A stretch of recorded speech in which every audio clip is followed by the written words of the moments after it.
fresher towards the northwest behind the front.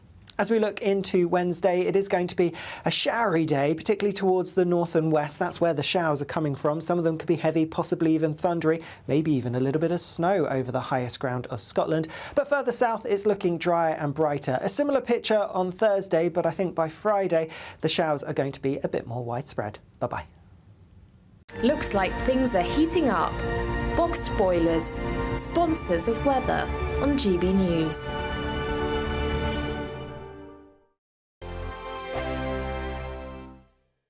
We've got summer sewn up with an incredible trio of treats, and you could win them. First, there's a fabulous £15,000 in tax-free cash to ensure this summer is special. What would you spend that on? Next, you'll also receive the latest iPhone 15 and a set of Apple AirPods. And finally, £500 to spend at your favourite UK attraction. Fun in the sun could be on us. For a chance to win the iPhone, treats and £15,000 cash, text prize to 63232. Text costs £2 plus one standard network rate message, or post your name and number to GB06 PO Box 8690 Derby DE1 9TT. UK only. Entrance must be 18 or over. Lines close at 5 p.m. on the 28th of June. Full terms and privacy notice at gbnews.com/win. Please check the closing time if listening or watching on demand. Good luck. We're GB News, and we come from a proud tradition of British journalism. That's why I'm so excited to be here. It's something so new. The first news channel to be launched in Britain in over 30 years. Launched to represent the views of the British people. To go where other broadcasters refuse to go. How did you find out about the story in the first place? Launched with one aim. To be the fearless champion of Britain. It's an absolutely fantastic atmosphere here. This is GB News. GB News, Britain's news channel. I'm Christopher Hope. From pop stars to politicians, I'll interview anybody in a pub who's got a political opinion. Join me every Friday on Spotify, Apple Podcasts, YouTube or gbnews.com, or wherever you get your podcasts. GB News, Britain's election channel. Join me, Neil Oliver, every Sunday night at 6 p.m. on GB News. And if an hour is not nearly enough for you, go to gbnews.com for special extended episodes online every Friday at 9 p.m, where we can truly get into the nitty-gritty of what's going on. GB News, Britain's news channel. In the GB Newsroom, we bring you the news as it happens. With our team of dedicated journalists across the UK, GB News brings you accurate reporting of the day's topical agenda. When the news breaks, wherever and whenever it's happening, we'll be there. This is GB News. The People's Channel, Britain's news channel. GB News is Britain's election channel. And when the big stories break, we're tackling them on Britain's Newsroom. When we disagree, and we disagree a lot, it's even livelier than normal. We don't disagree that much. We do. His comedy, though, is revolting. I knew her, and unlike you. That explains Beverly Turner's temperament. It's a bit frosty in here, isn't it? He'll have one of me one day. Yeah, for dartball practice. Britain's Newsroom on GB News. Weekdays, 9:30 a.m. GB News, the People's Channel, Britain's news channel.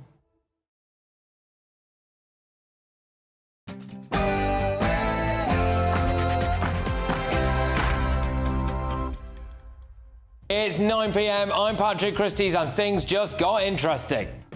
So I am going to stand in this election. I'll be launching my candidacy at midday tomorrow in the Essex seaside town of Clacton. And this man is on my show shortly. Really like is to invite Nigel to be leader of Reform UK.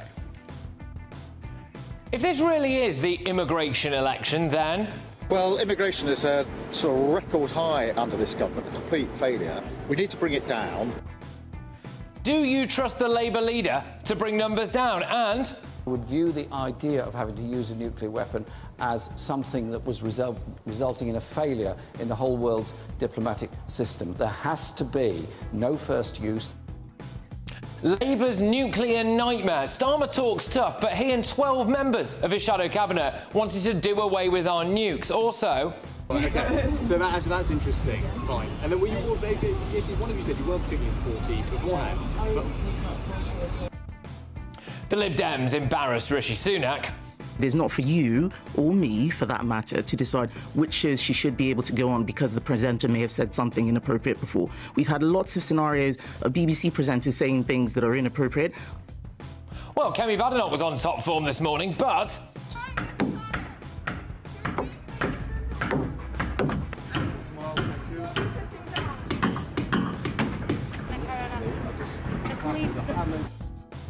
Now, some Conservative MPs are calling for Rishi Sunak to ditch all net zero targets, and it is LGBTQ plus Pride Month. I will show you some of the most bonkers things that have happened so far.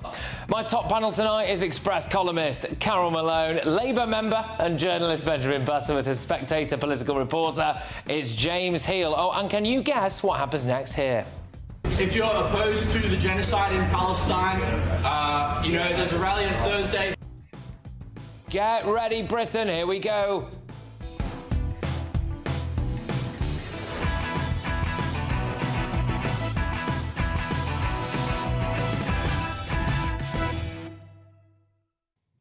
Now we've really got an election battle. Next.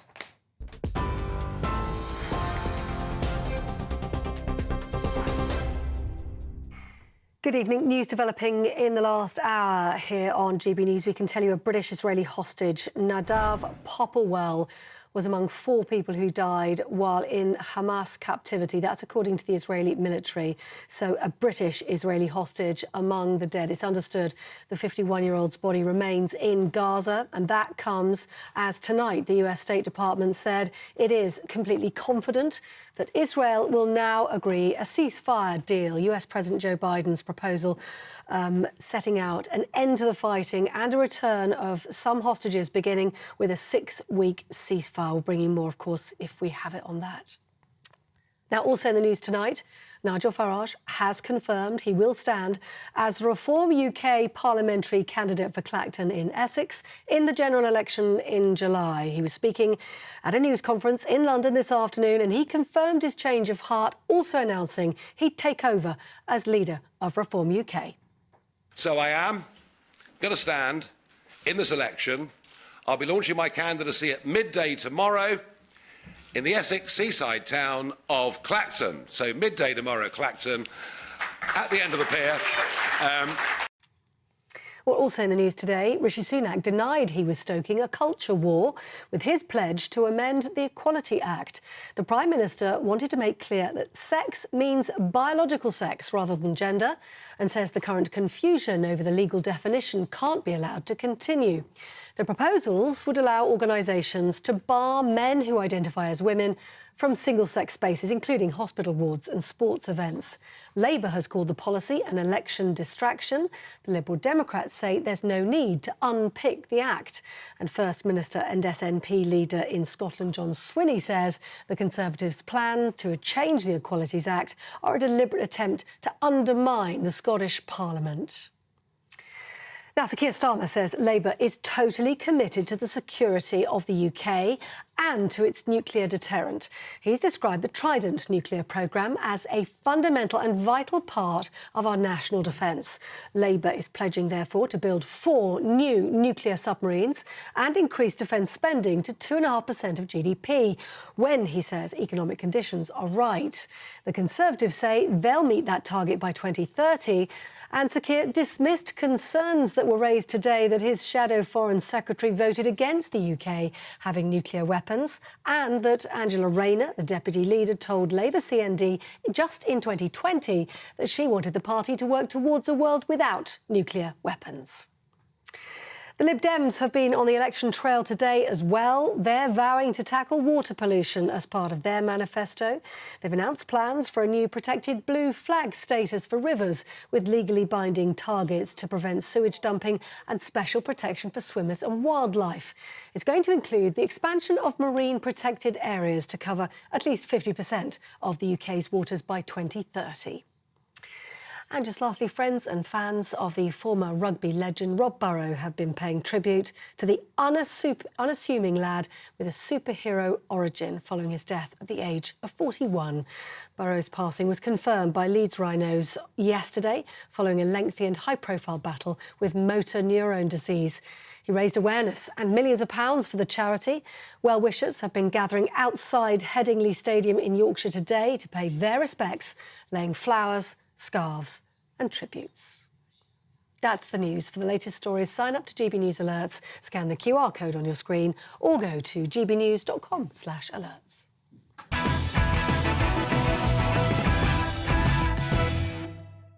All right then, just when general election fatigue was setting in, this happens. But I couldn't help, after each exchange, I simply couldn't help feeling that somehow they felt I was letting them down, that I wasn't standing up for these people in their millions who've stood with me. So I have decided, I've changed my mind. It's allowed, you know. It's not always a sign of weakness. It could potentially be a sign of strength. So I am going to stand in this election. He says this is basically a single-issue election. Nothing in this country works anymore. The health service doesn't work. The roads don't work. None of our public services are up to scratch. 2.4 million people this Conservative government have allowed to settle in the UK in the course of the last 2 years. That this is the immigration election. Well, it is.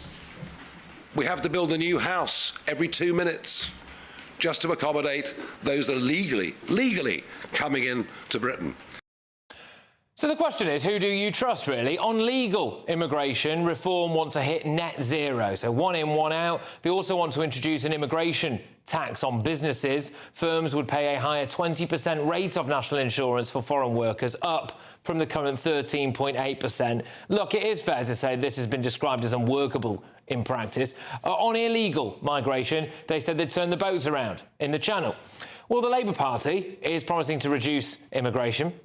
Well, immigration is a sort of record high under this government, a complete failure. We need to bring it down. Underpinning the number is the fact that we haven't got the skills in this country that we need. So we need to fix the skills strategy, but we've also got to come down on bad bosses. And so we want to ban bad bosses from recruiting from abroad. So we'll have a single enforcement agency going into premises. If there's a breach of labour market rules, then that means, I'm afraid, for that company, for that business, you're not going to get a licence to bring people in from another country. So skills agenda, but also bearing down on those bad bosses. We're going to ban them from bringing people in. Certainly embracing health and safety culture there, wasn't he? But on legal migration, they say that they'll ban employers and agencies that break employment law from hiring overseas workers. They say they want to reduce reliance on foreign workers and reform the points-based system. Although it must be said, there is little to no detail yet on what that means. And Yvette Cooper, Shadow Home Secretary, is refusing to put a number on what she wants net migration to be. Well, again, and I understand the question, and I know that you're effectively trying to suggest I set a target or a broad target. I'm not going to do that. We are going to be clear. Net migration must come down. We believe it's really important, and what Care has set out is commitments that we will bring net migration down. On illegal immigration, Labour are pledging more Home Office staff to clear the backlog, establish a new border security command to prosecute trafficking gangs and work more closely with the EU. However, scepticism has been raised due to this picture of Yvette Cooper with a sign saying refugees welcome, and Sir Keir Starmer winning a legal battle to ensure dubious asylum seekers have better access to taxpayer-funded benefits. The Conservatives, on the other hand, a plan to stop the boats, legal migration coming down, that's what we offer. Keir Starmer doesn't believe in any of those things, and that's a choice that people should consider.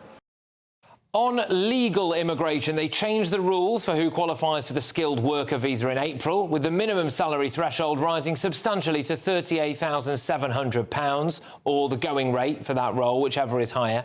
Social care workers are also no longer allowed to bring dependents on their visa. A list of jobs for which someone can be sponsored with a reduced minimum salary has been made shorter, and the minimum income to sponsor someone for a spouse or partner visa has risen from 18.5 grand to 29 grand.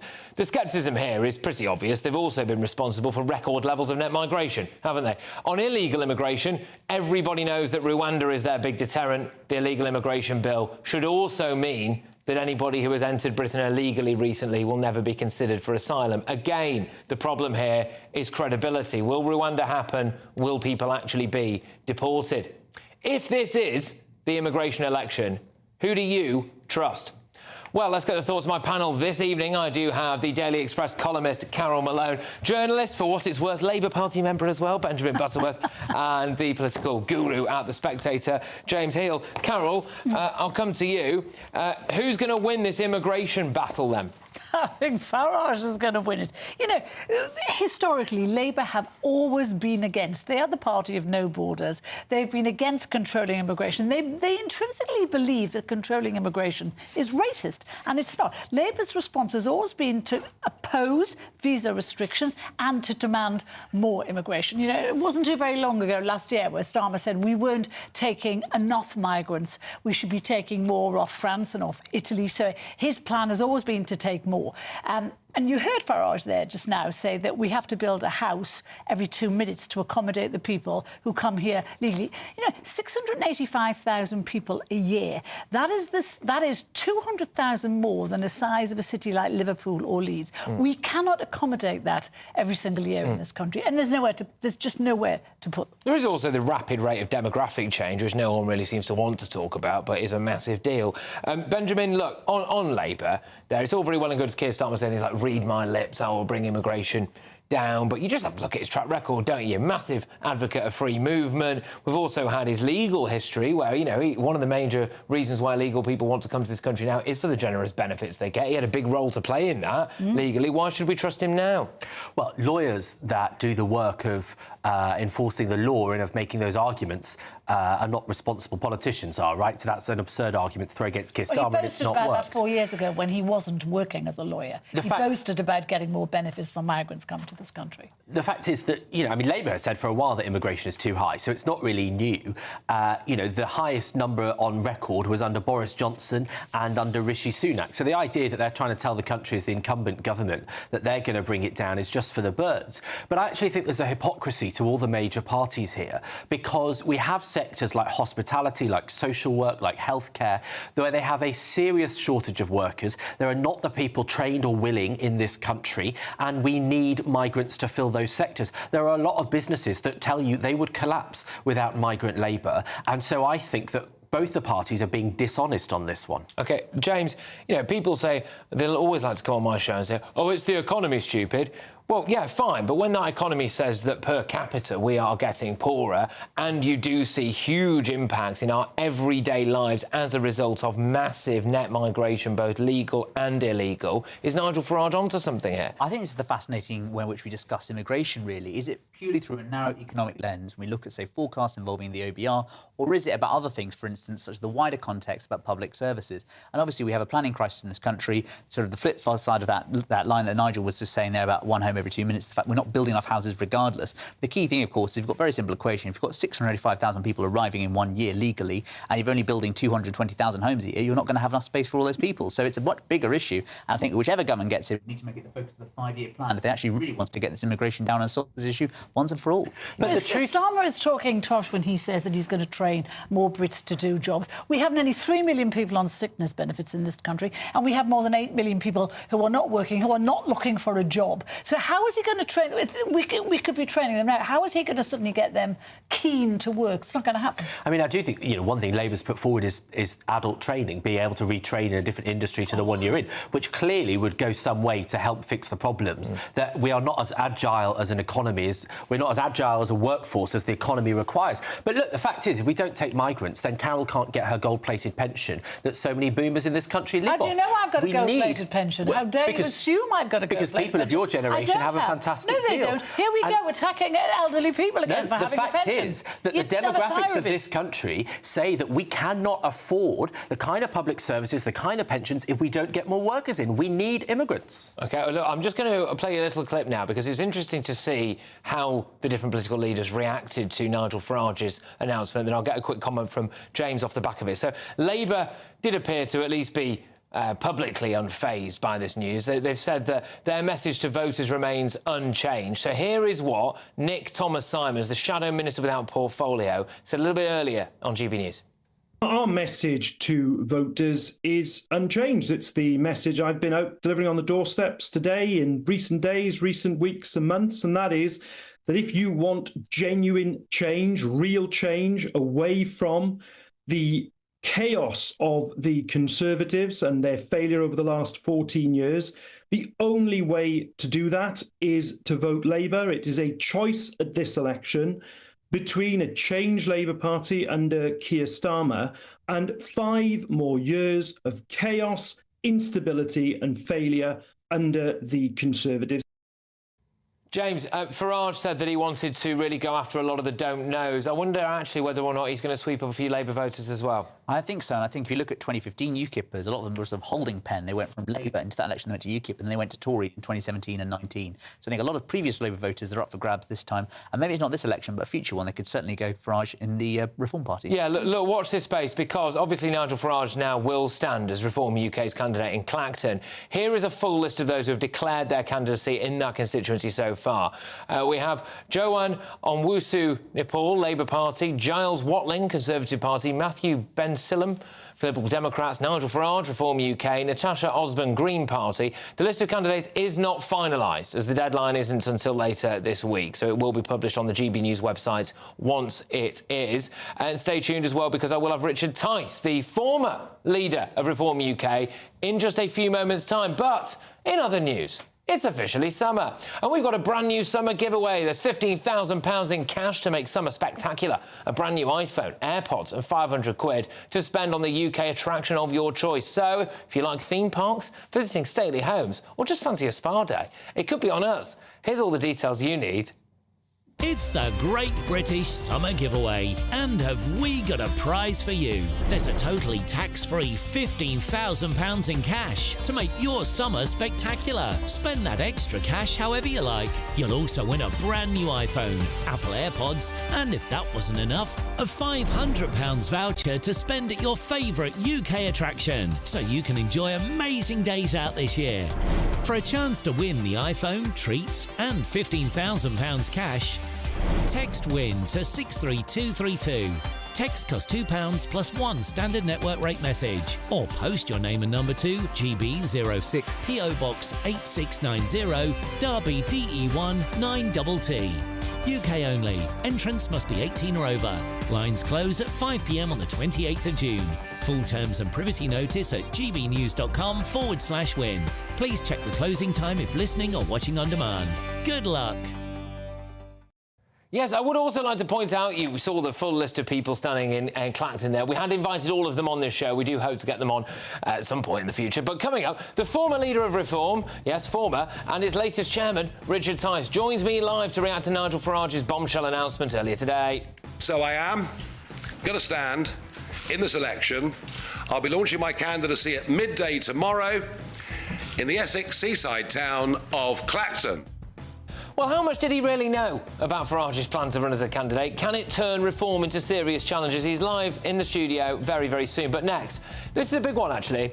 The Popular Conservatives, that group, including former PM Liz Truss, they're urging Rishi Sunak to scrap the party's 2050 net zero target. Would scrapping net zero altogether help Mr Sunak avoid electoral oblivion? Well, I've got the head of campaigns at the PopCons, Andrew Allison, going head-to-head with Just Stop Oil spokesperson Graham Buss, and it's next.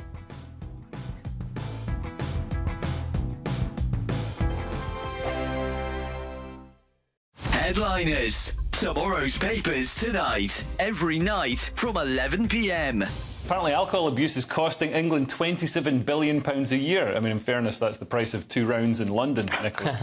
Yeah, tell me about it. Not that I'm a big consumer of alcohol. I'm very Mediterranean in my consumption. But revealed, alcohol abuse costs soar to £27 billion a year. So this cost basically encompasses a variety of aspects, from health-related problems, so the cost on the NHS, lack of productivity, people who lose their jobs, social services, and all that. And of course, it has been on the rise, 37% more compared to last time this was studied in 2003. So now Institute of Alcohol Studies and some other groups are pushing or asking for tougher taxes and tougher regulation. But is that the solution? Like in ancient Rome, they said, in medium stat virtus, like moderation, virtue is in moderation. And again, if they're going to raise the price, people like myself or yourself who are moderate consumers, pardon? You're going to turn to heroin.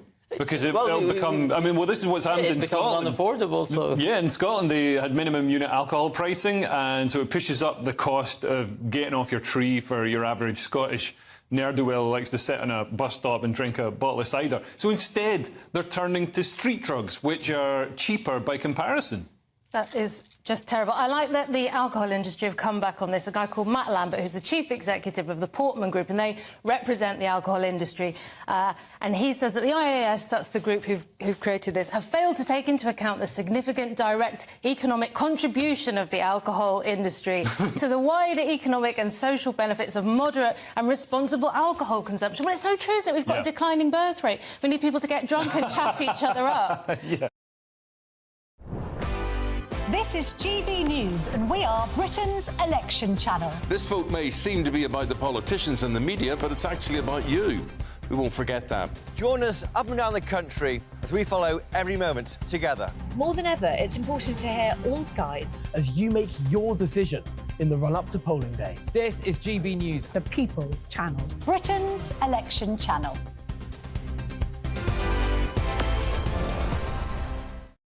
We're GB News, and we come from a proud tradition of British journalism. That's why I'm so excited to be here. It's something so new. The first news channel to be launched in Britain in over 30 years. Launched to represent the views of the British people. To go where other broadcasters refuse to go. How did you find out about the story in the first place? Launched with one aim. To be the fearless champion of Britain. It's an absolutely fantastic atmosphere here. This is GB News. The People's Channel. GB News, Britain's news channel.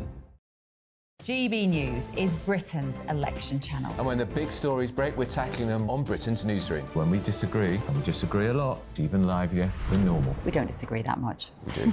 His comedy, though, is revolting. I knew her, and unlike you. That explains Beverly Turner's temperament. It's a bit frosty in here, isn't it? You'll have one of me one day.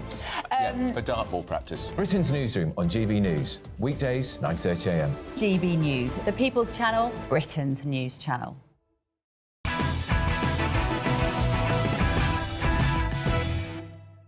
Welcome back to Patrick Christys tonight. Coming up, former Reform UK leader Richard Tice is live in this studio after he stepped aside to let Nigel Farage take the reins earlier today. But there are a few other stories knocking around. So first, would scrapping their 2050 net zero pledge help the Tories avoid electoral oblivion? It's time for the head-to-head. So today, the Conservative Party splinter group, the Popular Conservatives, is urging Rishi Sunak to U-turn on his manifesto promise to achieve net zero carbon emissions by 2050. The group, which includes Liz Truss and Jacob Rees-Mogg, has set out 5 key points they think the Tories need to address to avoid them becoming, quote, a shadow of their former selves. Rishi Sunak has recently rowed back on other climate policies. He delayed the ban on selling petrol and diesel cars by 2030 back in September. This was arguably the most popular thing he's done as Prime Minister, actually. It was welcomed by 47% of the British public, according to an Ipsos poll. Meanwhile, the Labour Party reportedly plans to make climate a key focus of this general election campaign. They're putting their net zero commitment up in lights to draw a clear dividing line between themselves and the Tories. So look, tonight I am asking, as the popcons urge the Prime Minister to scrap the 2050 net zero pledge, Would this help save the party from electoral oblivion? Let me know your thoughts. Go to gbnews.com/your say. Tweet me at GBNews. Make sure you vote in our poll. But first, going head-to-head on this, are the head of campaigns for the Popular Conservatives, Andrew Allison, and Just Stop Oil spokesperson Graham Buss. Andrew, I might as well start with you on this. Look, what do you want the Prime Minister to do then? What is this 5-point plan? Talk us through it. Well, the bit about net zero is scrap the net zero target. You know, the economy can't really cope with all of this. 20,000 people in this year, Patrick, will die of hypothermia.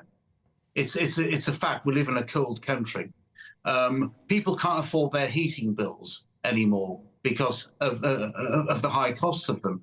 So I really think that we need to think about how much the net zero mission, policy, whatever you want to call it, is actually costing people in this country.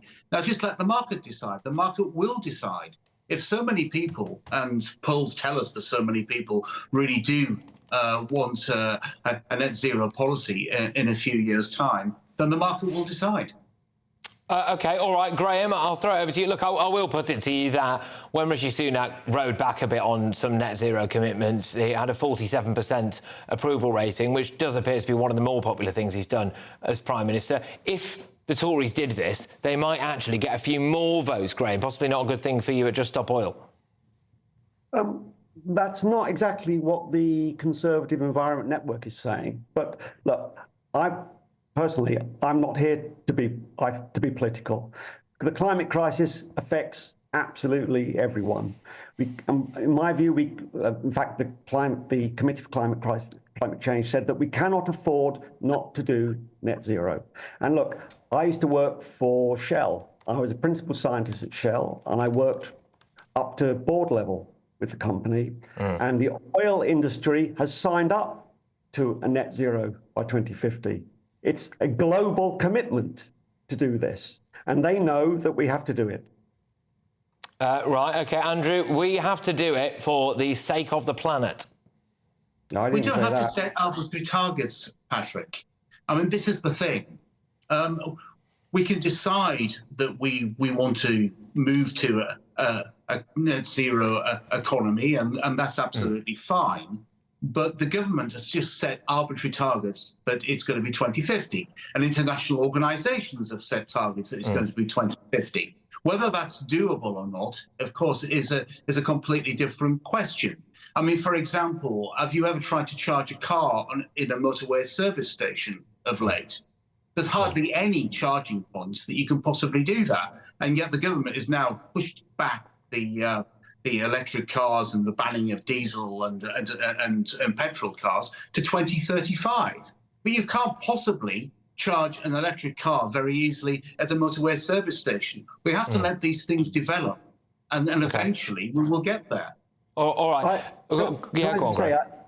I agree with Andrew on one thing, that the 2050 net zero target is completely arbitrary. It was I won't go into the details of how it was arrived at, but it's far too late.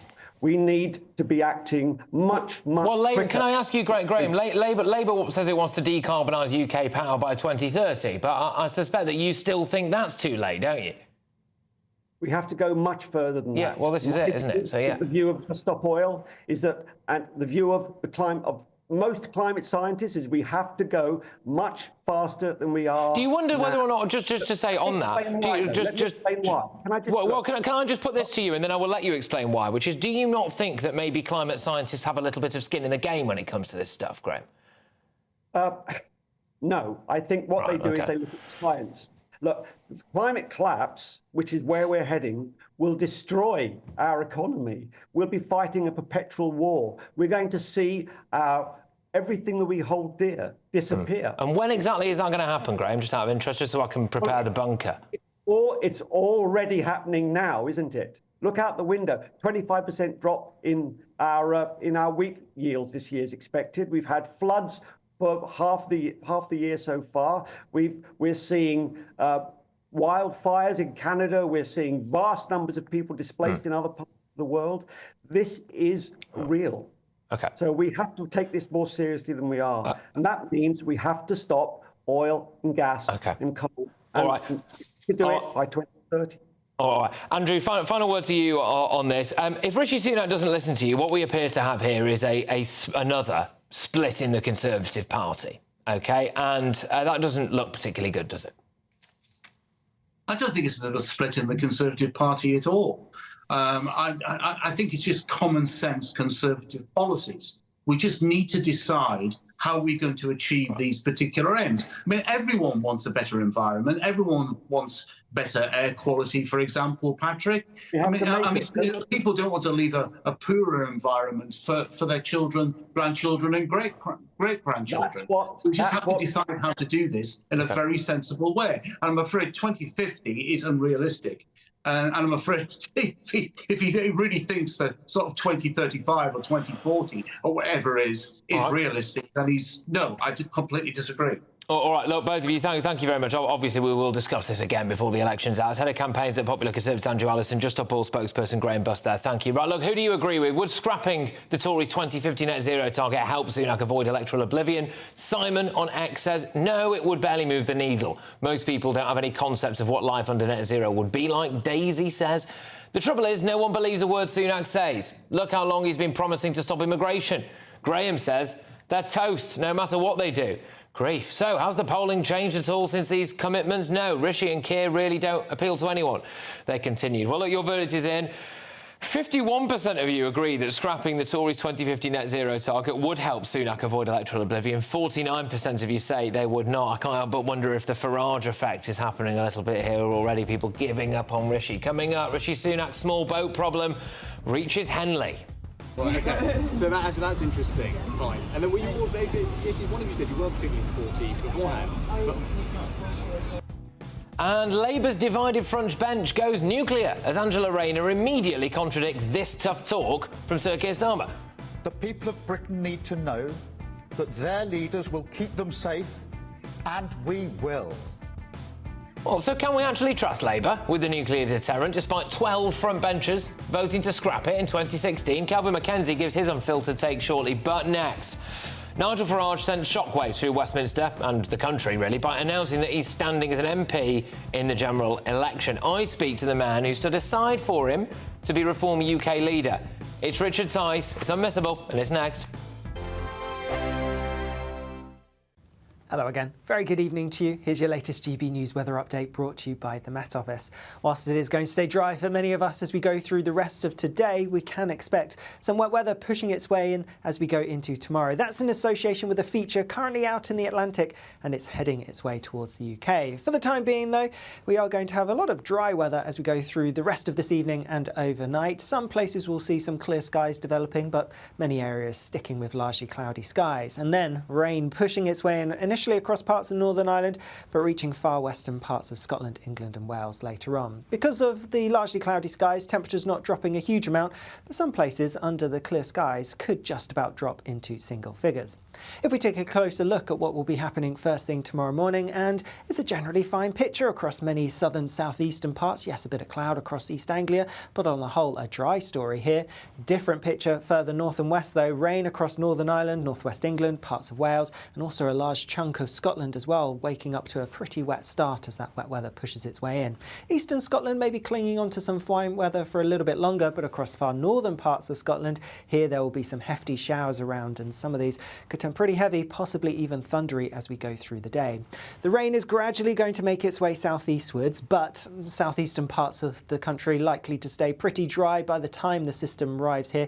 It will have broken up so much that I'm only expecting 1 or 2 spots of rain, if anything. And in the southeast, temperatures still on the warm side, highs of around 22-23 Celsius, but something markedly fresher towards the northwest behind the front. As we look into Wednesday, it is going to be a showery day, particularly towards the north and west. That's where the showers are coming from. Some of them could be heavy, possibly even thundery, maybe even a little bit of snow over the highest ground of Scotland. But further south, it's looking dry and brighter. A similar picture on Thursday, but I think by Friday, the showers are going to be a bit more widespread. Bye-bye. This is GB News and we are Britain's election channel. This vote may seem to be about the politicians in the media, but actually it's about you. And we won't forget that. Join us up and down the country as we follow every moment together. More than ever, it's important to hear all sides as you make your decision ahead of polling day. We're here for you. This is GB News, The People's Channel. Britain's election channel. Are the newspapers getting you down? My wife didn't divorce me that month. Struggling to separate the wheat from the chaff? I know that it's a bit of a circus at the best of times. Well, don't worry, Headliners has got you covered. We'll take the burden of reading the day's news, and if we get depressed, who cares? It's an occupational hazard, frankly. That's Headliners on GB News from 11 p.m. till midnight, and the following morning, 5 till 6 a.m. on GB News, the comedy channel. Nah, just kidding. Britain's news channel. Join me, Nana Akwe, for an informative, interactive news programme with a difference. It's fun. It's true. You're not wrong. No one will be cancelled. Lovely. Join me from 3 p.m. every weekend, only on GB News, Britain's news channel. I'm Michael Portillo. This is GB News, the People's Channel, Britain's news channel.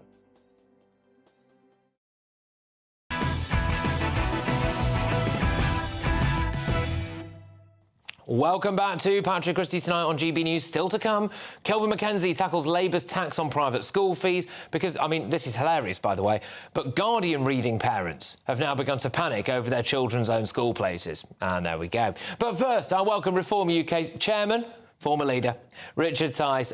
Look, Richard's time as leader of the Reform Party came to an abrupt end today. He announced that he would stand aside for Nigel Farage to take the helm. Really like is to invite Nigel to be leader of Reform UK. Absolute delight, he accepted. And Mr Farage wasted no time in laying out his political plans. So the really big message here is, what I'm really calling for, and what I intend to lead, is a political revolt. Yes, a revolt. A turning of our backs on the political status quo. It doesn't work. Earlier in the day, Rishi Sunak said a vote for Farage was nothing more than a vote to put Keir Starmer in number 10. At the end of the day, on July 5th, one of two people will be Prime Minister, either Keir Starmer or me. A vote for anyone who's not a Conservative candidate is just a vote to put Keir Starmer in number 10. So if you're someone who cares about tackling migration, both the boats and legal migration, if you're someone who wants a more proportionate, pragmatic approach to net zero that saves people money, and if you're someone who wants lower taxes, it's only the Conservatives that are going to... Former leader Richard Tice joins me now. Richard, when did Nigel let you know he wanted to be leader? We've been talking about it for ages and saying, you know, what's the right thing to do? I've always said to everybody, the more help he can give, the better. And here's the thing, it's not about the titles, it's about the effort, the oomph, and already you're seeing that. And as Nigel said, that word revolt. I mean, so many people have said, I can't vote for these two parties. What am I going to do? Am I going to stay at home? And what was remarkable was campaigning last week. We were in a couple of constituencies and just the extra enthusiasm. And what actually we realised was that many, many people were saying, come on, Nigel. And so he realised that actually this was the moment. And the biggest risk in life is never taking one. So, yeah, as he's quite rightly said, it's hard trying to do both. Rapidly stand for a seat and campaign nationally.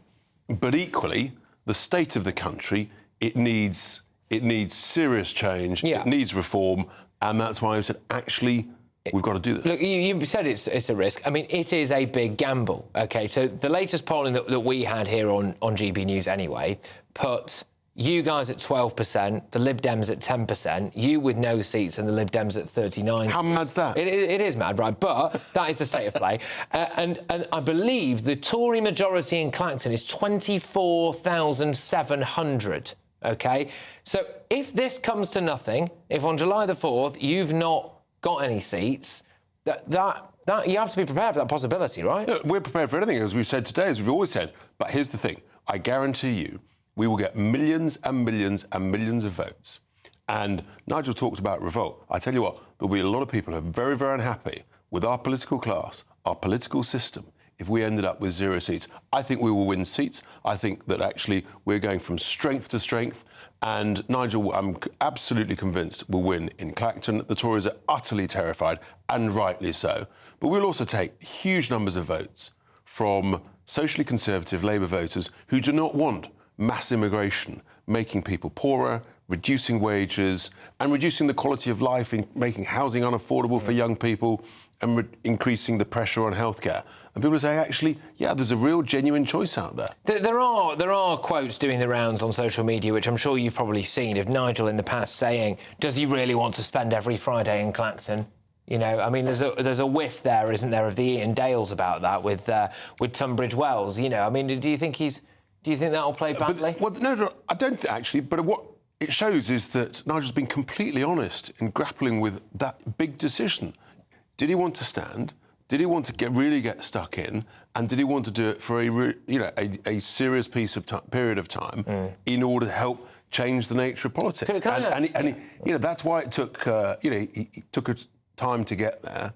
But we're there. We're off, and I tell you what, we're rocking. Thousands of people have already joined since that announcement. Look, I obviously watched that announcement. I watched the questions that followed. Look, one thing that did stand out to me was how he was saying he wanted to be the real opposition in the wake of what he said was probably almost definitely going to be a Keir Starmer Labour government. I did just wonder, though, are you playing roulette with Britain here? 5 years of Labour, the Lib Dems now, quite possibly, as a result of Nigel and what you're doing, could end up actually being the party of opposition, as opposed to the Tories. 5 years of that, and then a hope that, in 5 years' time you sweep the board? I mean, that's a lot of stuff on the never there for the people. 5 years ago, people assumed that Boris was in for 10 to 15 years. But actually, things changed very quickly. And frankly, the country is in a terrible state, and Labour have got no plans how to get the economy growing, how to reform the health system. We've got no intention of controlling lawful immigration, no ideas about how to stop the boats. We're the only party with serious plans to do that. And I think people will realise very quickly that actually we need to vote for change. And I think that at the end of the day, there's no difference between the two main parties. If we didn't exist, as Nigel quite rightly said today, Labour would still win this election. The Tory brand is toxic. How toxic? We will find out. But actually, democracy is much better served when there's more debate, more choice, and that's what we give the British people. And I think that based on what we're seeing already, people are saying, yeah, and word had been spreading. Tell you what there is. There's a lot of shy reformers out there. Shh, don't tell anyone. I'm with reform. It's just like old Brexiteers. Lots of shy Brexiteers. That's what's happening. And this is going to be, I think it's going to be like a bow. I do wonder how chaotic it is behind the scenes at Reform, though, because we did speak to someone who's, we spoke to Ben Habib earlier. He didn't have any idea that this was happening. I mean, this is a bit chaotic, isn't it? Far from it. It actually shows just what a well-run ship we are, that if you want to keep a secret, don't tell anyone. It's pretty obvious. Even someone like Ben Habib, who's, what's his role? Deputy chairman, is he? Deputy leader. Deputy leader, yeah. You've got to think, these things, in the world of media and politics, it's very hard to keep a secret. So the answer is, don't tell anyone. Keep it very quiet, work it out, and that's what we did. And actually, I think people quite respect that. They respect the honesty that we've come out with it. We've told it as it is, and I tell you what, if you want change, you've got to vote for it. Can I ask, when you were saying, you mentioned several times in your speech up to Nigel there, you're saying we're going up in the polls, we're going up in the polls, we're going up in the polls. That's not actually true, is it? You are quite stagnant in the polls. You fluctuate between about 9 and 50. When we had the by-elections, you were on about 15%. The latest polls put you on about 12%. No, the latest poll, YouGov poll on Friday, put us back at 15. Okay. So we'd gone up, we'd drifted down a bit, and now we've gone back up. So actually, it is true. In the last week, we wanted to make sure we held in the polls. Almost all the polls that I've seen, we've actually gone up 1, 2 or 3. So we're going up in the polls. This will be another boost, and that'll come off the Tories. Very, very lastly, come on, try to. I know it's difficult. Try to put a number. What level you are, because of our political system, as we've spoken about, you have to be willing to accept that you might not win that many seats, right? Fine. But what number of votes what would be a good night for votes on July the 4th? Oh, we're very ambitious. We want millions of votes. We want more votes cast for Reform UK than the Tories, and it is well achievable. Well, what does that look like? That looks like 6, 7 million votes, maybe 8 million votes. Who knows? Right. But something is happening out there. I tell you, something is happening. It's extraordinary.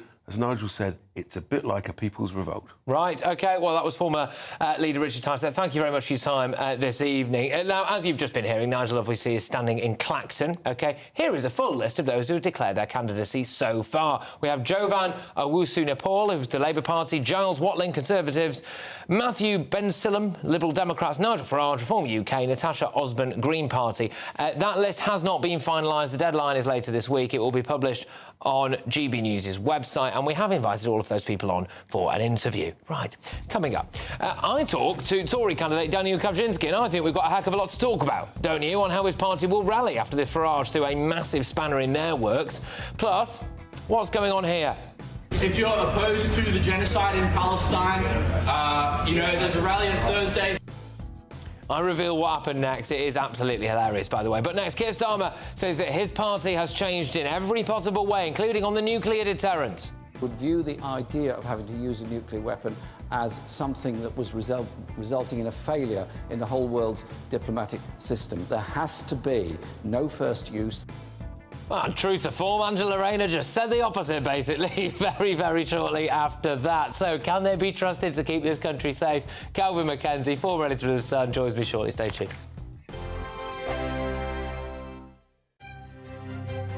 GB News Breakfast, every day from 6 a.m. Joint CEO at the UK Sepsis Trust, Dr. Ron Daniels. Very good to see you this morning. Why is it with sepsis we sort of hear very little about it in day-to-day life until there's either a big story or a big tragedy? Why is that? Is it common? Well, it's astonishing, isn't it? We have a condition here that affects nearly 250,000 people across the UK each year and claims 48,000 lives. And just for context, breast cancer, and I'm not diminishing how horrible that can be, claims 11,000 lives. So sepsis is 4 times more prolific as a killer. I think the reason we don't hear about it is because it doesn't really belong to any particular speciality of doctors. It touches every aspect of healthcare, and therefore there's no professional group to be championing it, which means it needs an advocacy organisation like ours. My understanding is that it's when your own immune system starts to attack the tissues, but by the time people realise that their temperature isn't just flu or something, they can often be in quite a perilous state. It arises in people of any age, people with whether or not they've got underlying illness, and it can arise as a consequence of any infection. So it presents hugely differently. So what do we do? If you're concerned something is devastatingly wrong, there are 6 key symptoms to look for, and they spell the word sepsis. S for slurred speech or confusion. E for extreme pain in the muscles or joints. P for passing no urine, no water in a day. S for severe breathlessness. I for it feels like I'm going to die, and people really do say that. And then the final S for skin that's mottled or discoloured or very pale. Any one of those 6 in the context of infection, it goes straight to A&E. The People's Channel. This is GB News, and we are Britain's election channel. This vote may seem to be about the politicians in the media, but it's actually about you. And we won't ever forget that. Join us up and down the country as we follow every moment together. Now, more than ever, it's important to hear all sides as you make your decision ahead of polling day. We're here for you. This is GB News. The People's Channel. Britain's election channel. GB News is Britain's election channel. And when the big stories break, we're tackling them on Britain's newsroom. When we disagree, and we disagree a lot, it's even livelier than normal. We don't disagree that much. We do. His comedy, though, is revolting. I knew her, and unlike you. That explains Beverly Turner's temperament. It's a bit frosty in here, isn't it? You'll have one of me one day. Yeah, for dartball practice. Britain's newsroom on GB News. Weekdays, 9:30 a.m. GB News, the People's Channel, Britain's news channel.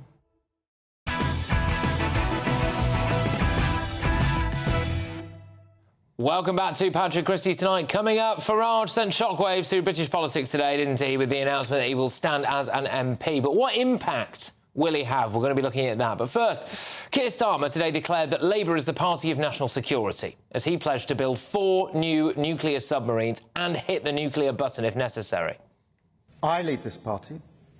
I've changed this party. If we're privileged to come in to serve, I will be the Prime Minister of the United Kingdom. and I've made my commitment to this absolutely clear.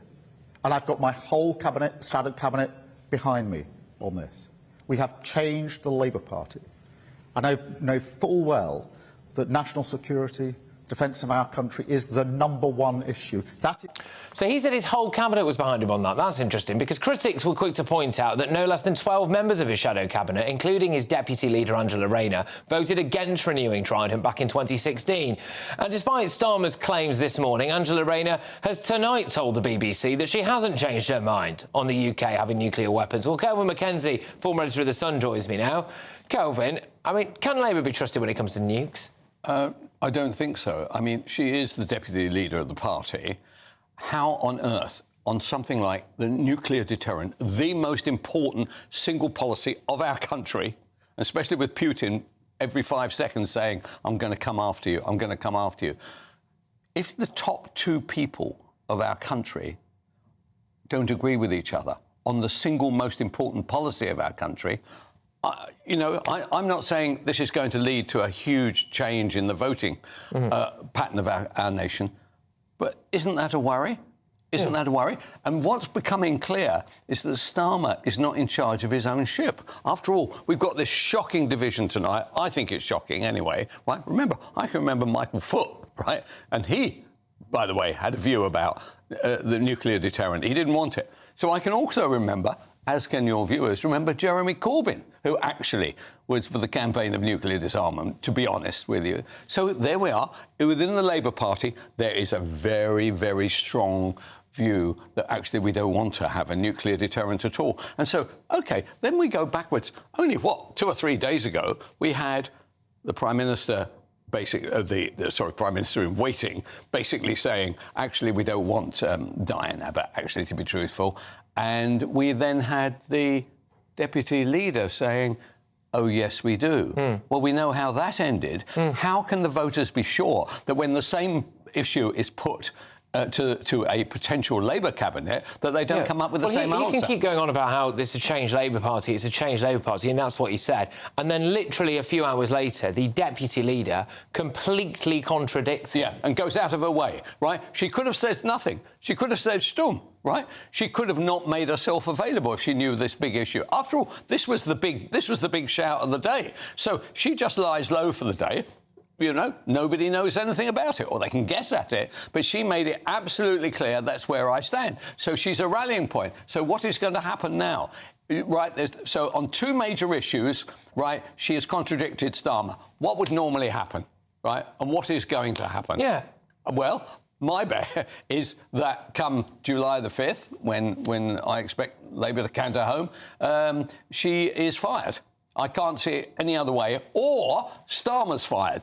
What you can't have is you can't have 2 captains on the bridge. This is a window in for people thinking about, OK, how would the functioning of a Labour government work? And if we have had, in the last week, 2 key points of difference between a leader and a deputy leader, that's a problem. Can I just whiz us on to another big issue, which is Labour's private school issues? Now, Keir Starmer's come out today and said if private schools close, it's nothing to do with Labour's plan to hike VAT school fees.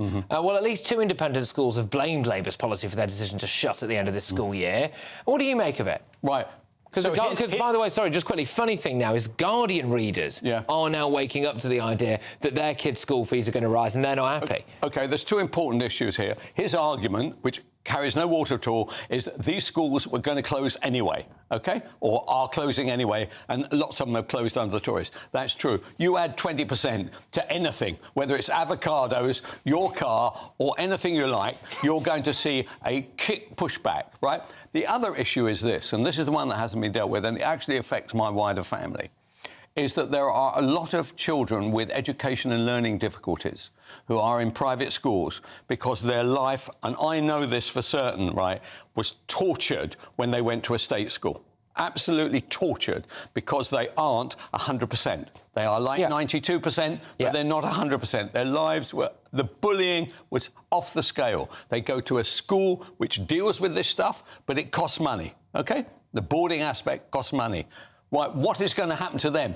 Starmer, tell me, what is going to happen to my wider family It is an absolute disgrace, this. And this is going to affect not 500, not 1,000. This could affect almost 50,000 of these places, right? And that your wider, just very quickly, because press time, but that member of your wider family, if this came in, would they have been out of that private school, do you think? Possibly. Because Labour say there's a plan for these people. OK, well, I don't know. Well, why don't they tell us what the damn plan is? They make up the stuff as they go along. They can't even defend our nation with a nuclear deterrent. What hope have we got that children who have got education and learning and are in private establishments, that they're going to carry on being funded? All right, Kelvin, thank you very, very much. Impassioned stuff there. It's Kelvin Mackenzie, the former editor of The Sun. Coming up, how will the Tories respond to this nightmare scenario that Nigel Farage is standing at the election?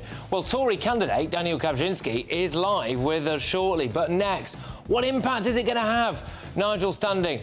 Will it have much of an impact at all? Well, we will debate all of that when my top team returns. This is Patrick Christys Tonight. We are only on GB News. Now it's your weather with Alex. That warm feeling inside from Boxed Boilers, sponsors of weather on GB News. Hello again. Very good evening to you. Here's your latest GB News weather update brought to you by the Met Office. Whilst it is going to stay dry for many of us as we go through the rest of today, we can expect some wet weather pushing its way in as we go into tomorrow. That's in association with a feature currently out in the Atlantic, and it's heading its way towards the UK. For the time being, though, we are going to have a lot of dry weather as we go through the rest of this evening and overnight. Some places will see some clear skies developing, but many areas sticking with largely cloudy skies. And then rain pushing its way in initially across parts of Northern Ireland, but reaching far western parts of Scotland, England and Wales later on. Because of the largely cloudy skies, temperatures not dropping a huge amount, but some places under the clear skies could just about drop into single figures. If we take a closer look at what will be happening first thing tomorrow morning, and it's a generally fine picture across many southern southeastern parts. Yes, a bit of cloud across East Anglia, but on the whole a dry story here.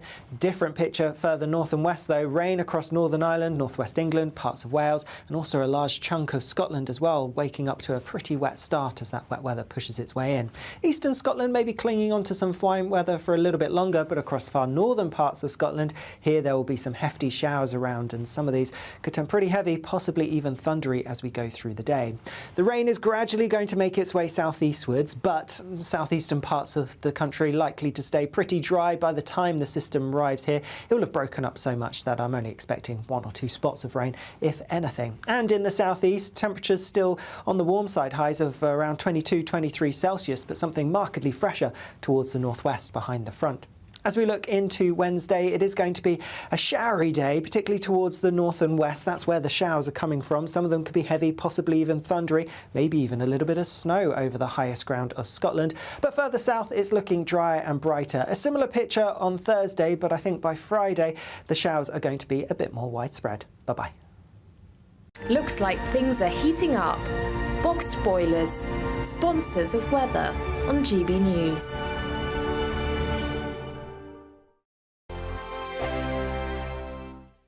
It's the Great British Summer Giveaway, and have we got a prize for you? There's a totally tax-free £15,000 in cash to make your summer spectacular. Spend that extra cash however you like. You'll also win a brand new iPhone, Apple AirPods, and if that wasn't enough, a £500 voucher to spend at your favourite UK attraction, so you can enjoy amazing days out this year. For a chance to win the iPhone, treats, and £15,000 cash, text prize to 63232. Text costs £2 plus 1 standard network rate message, or post your name and number to GB06 PO Box 8690 Derby DE1 9TT. UK only. Entrance must be 18 or over. Lines close at 5 p.m. on the 28th of June. Full terms and privacy notice at gbnews.com/win. Please check the closing time if listening or watching on demand. Good luck. Hi there, I'm Michelle Dewberry, and I'm going to take a second to tell you all about my show, Dubes & Co. We start off with the issues of the day. We then bring in both sides of the argument. We get rid of the disrespect And then you throw me into the mix, and trust me, I'll tell it exactly how it is. And then, of course, the magic ingredient, you at home. We mix it all together, and what have we got? In my opinion, the best debate show in town. Monday to Friday, 6 till 7 on GB News, Britain's news channel. To separate the wheat from the chaff. I know that it's a bit of a circus at the best of times. Well, don't worry, Headliners has got you covered. We'll take the burden of reading the day's news, and if we get depressed, who cares? It's an occupational hazard, frankly. That's Headliners on GB News from 11 p.m. till midnight, and the following morning, 5 till 6 a.m. on GB News, the comedy channel. Nah, just kidding. Britain's news channel.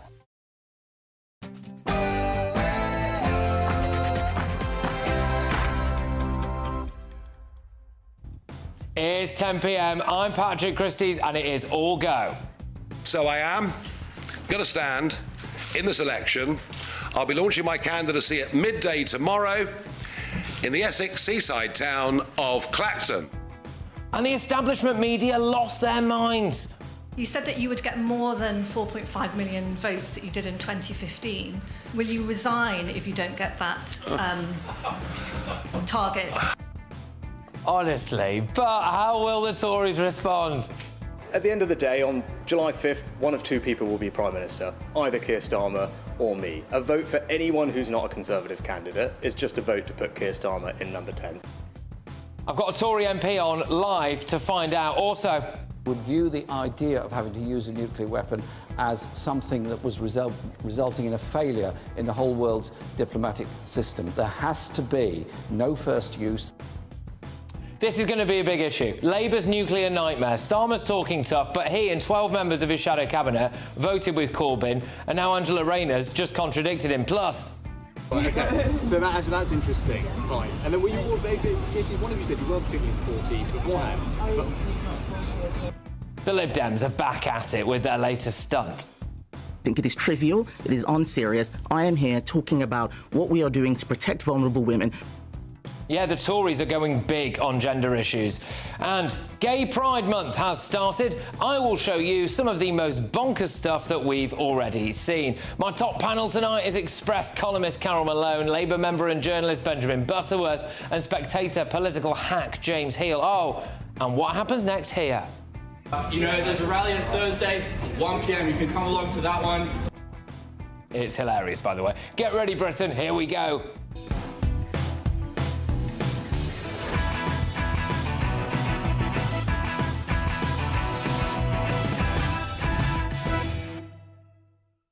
Nigel Farage is back and he means business. Next.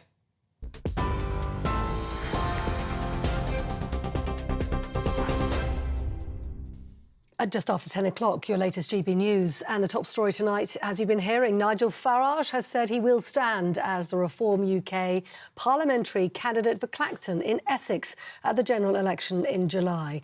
Speaking at a news conference in London this afternoon to confirm his change of heart, Mr Farage also announced he'll take over as leader of Reform UK. So I am going to stand in this election. I'll be launching my candidacy at midday tomorrow in the Essex seaside town of Clacton. So midday tomorrow, Clacton, at the end of the pier.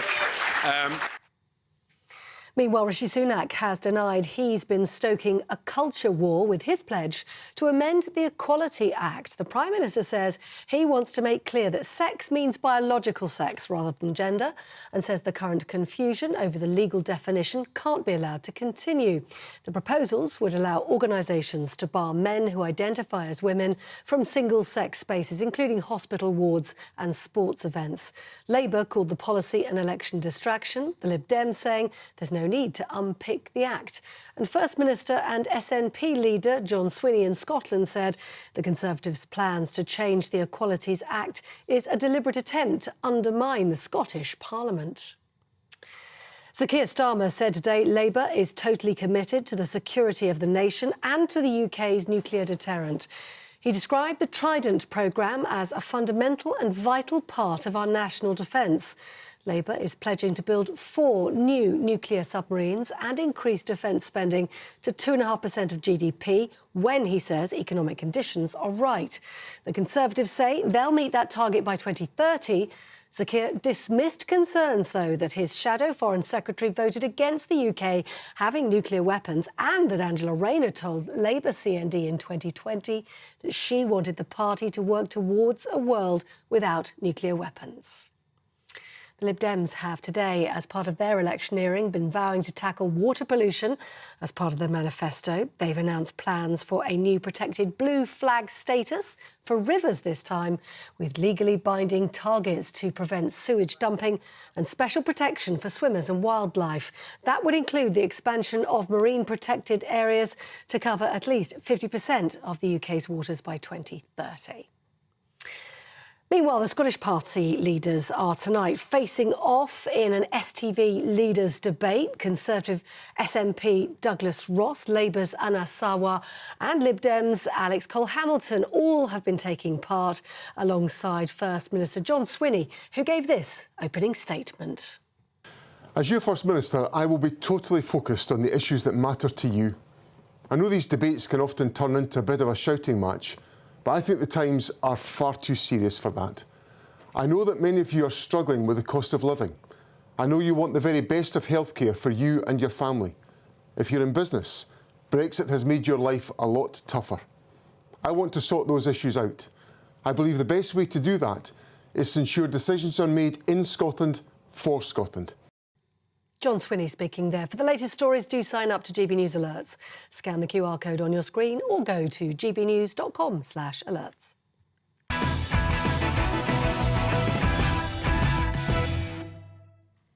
Buckle up, Britain. This general election just got a lot more interesting. Here's the tale of the tape today. At 10:24 this morning, Nigel Farage tweeted, "I will be making an emergency general election announcement at 4 p.m. today." Then, at 4 p.m, the now former leader of Reform UK, Richard Tice, took to the stage.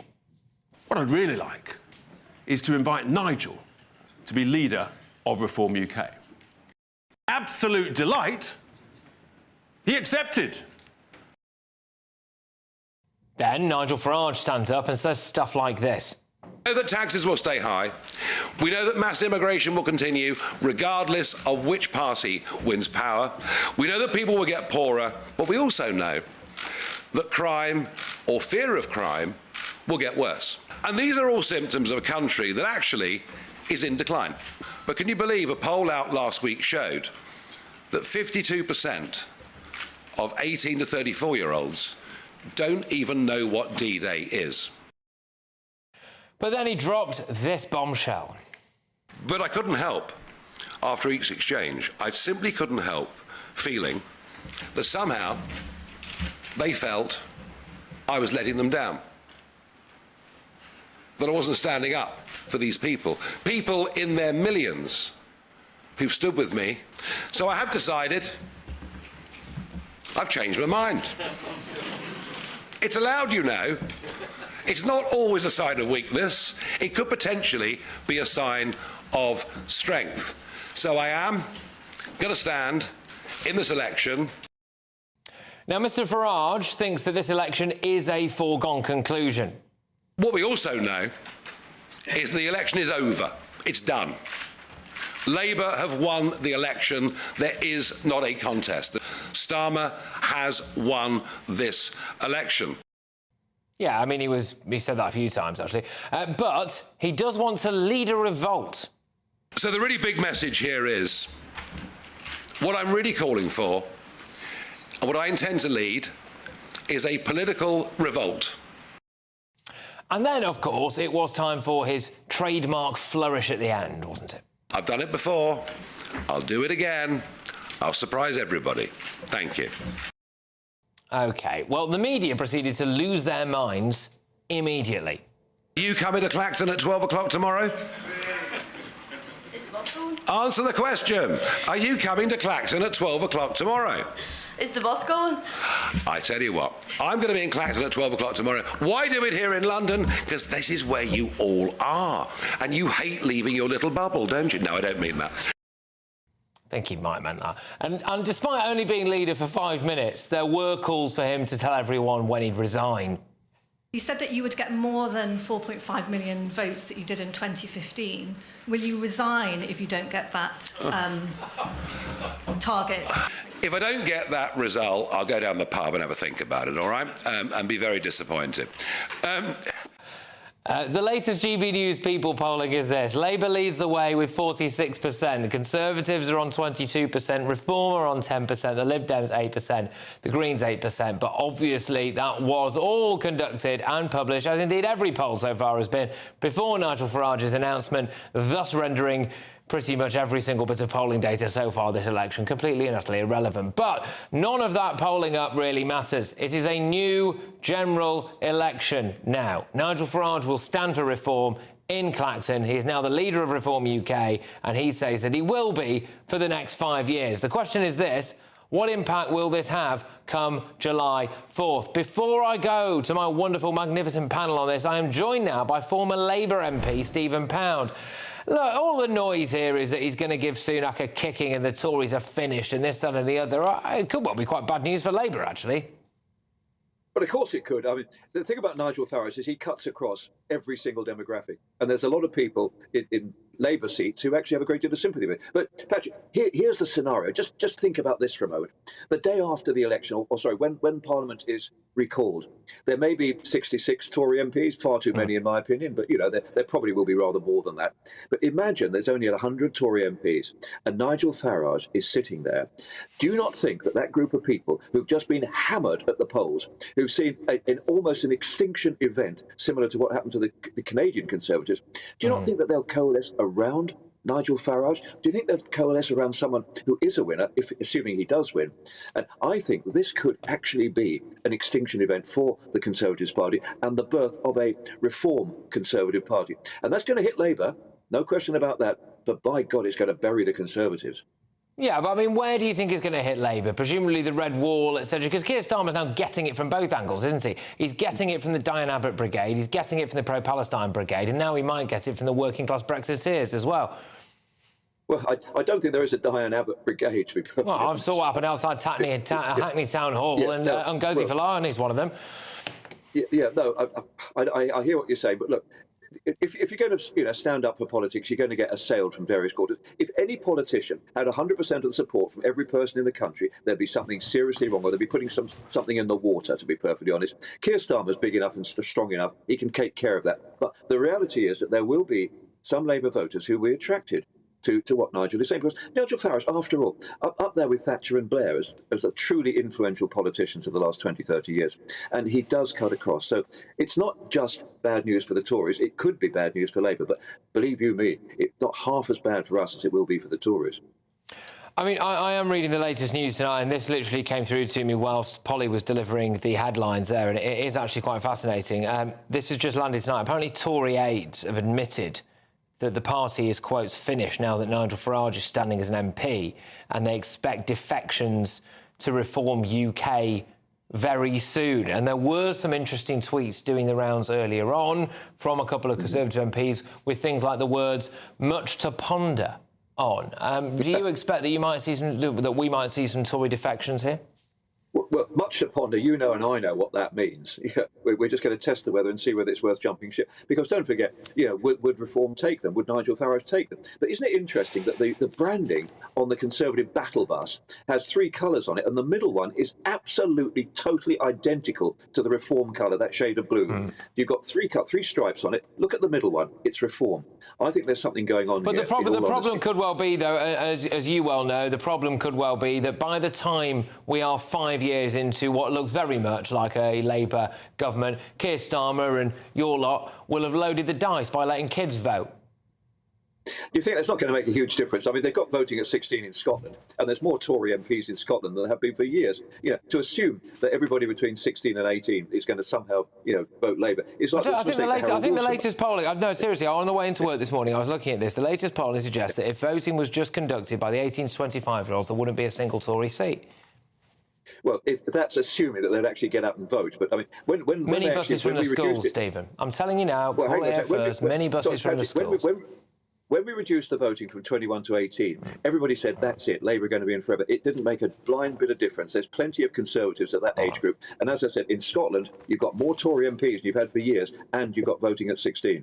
All right, look, Stephen, thank you very much. Always an absolute pleasure, my good man. I will see you very soon. Stephen Pound there, former Labour MP. Right, let's crack on and do my panel, shall we? I've got Daily Express columnist Carol Malone. I've got journalist and Labour Party member Benjamin Butterworth. And I've also got James Heal from The Spectator. Carol, how big an impact is Nigel going to have at this election? Oh, I think this is the Tory strategists' worst nightmare. This is their worst case scenario, and I think it's, as Stephen said there, this could be deadly for the Tories, no question. But you know, I think Stephen Pound is wrong when he says that it's not going to affect them. I think now the red wall is going to be completely behind Nigel after this. You know, they were kind of wavering before, didn't really trust Labour, but certainly didn't want to vote Tory. This gives them somewhere to go now, and I think Farage, I've watched him with people on the election trail. He's like a messiah, you know. People follow him. He has a way of connecting with people that other politicians don't. And I think this is... No, you're laughing, but it's true. You've never... You're going to throw out my pasta. Well, you throw out your pasta, but do it over there. But this has obviously been his plan. I wondered today when he announced this what the game plan was. And the plan obviously is... Well, Reform's going to get some seats. After the election, he's going to reimagine the Tory party. And I think that a lot of people will expect him to lead the Tory party. And, you know, a lot of really respected analysts tonight are saying that this is... He stands for what a lot of people... with conservative values want to see again. People who want to hear the truth and fearless politics. I do spend rather a lot of time actually sifting through GB News Your Say and the tweets and the comments and all of this stuff. And when Nigel said he wasn't going to be standing, there was a bit of a backlash. When I bump into people on the street, you know, they usually ask me how Nigel Farage is, right? That's one of the things which makes me feel great about myself, obviously. But you ask me how Nigel Farage is. And the thing I was getting was people really wanting to stand. Well, he is doing that now, Benjamin, and it's going to be a nightmare, isn't it? Well, he's not short of confidence, that's for sure. You know, the Essex Mandela has come to save us all, is basically how that press conference sounded.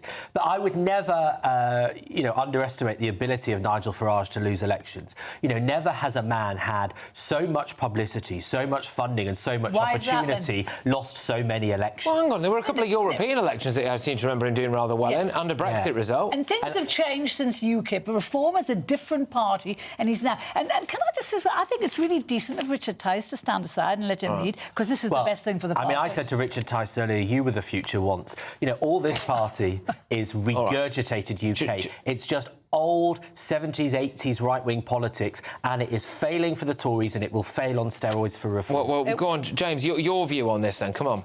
Well, I think it's fascinating that Farage is already talking about 5 years. I think the election after this one, I think, it's really about Labour making huge gains at the Tory expense. What I'm fascinated for is 5 years' time, and potentially, if there's a weakened Tory party, does that potentially make the grounds for a Farage's kind of entryist movement of some kind of alliance 5 years down the line? And I think that's what the really interesting thing about this is, that Nigel has always been a sort of siren song for the right of politics. He will always be, to certain Tory MPs and activists as well, the hero of 2016. And so I therefore think he exhibits a really interesting place in the Tory hierarchy. You've spoken to him tonight. He's had a drink with him in the pub. Go on, tell us about that. Well, no, he was on good form. Well, he was in good form tonight at the Westminster Arms, his favourite pub, just after launching, and looking forward to Clacton tomorrow.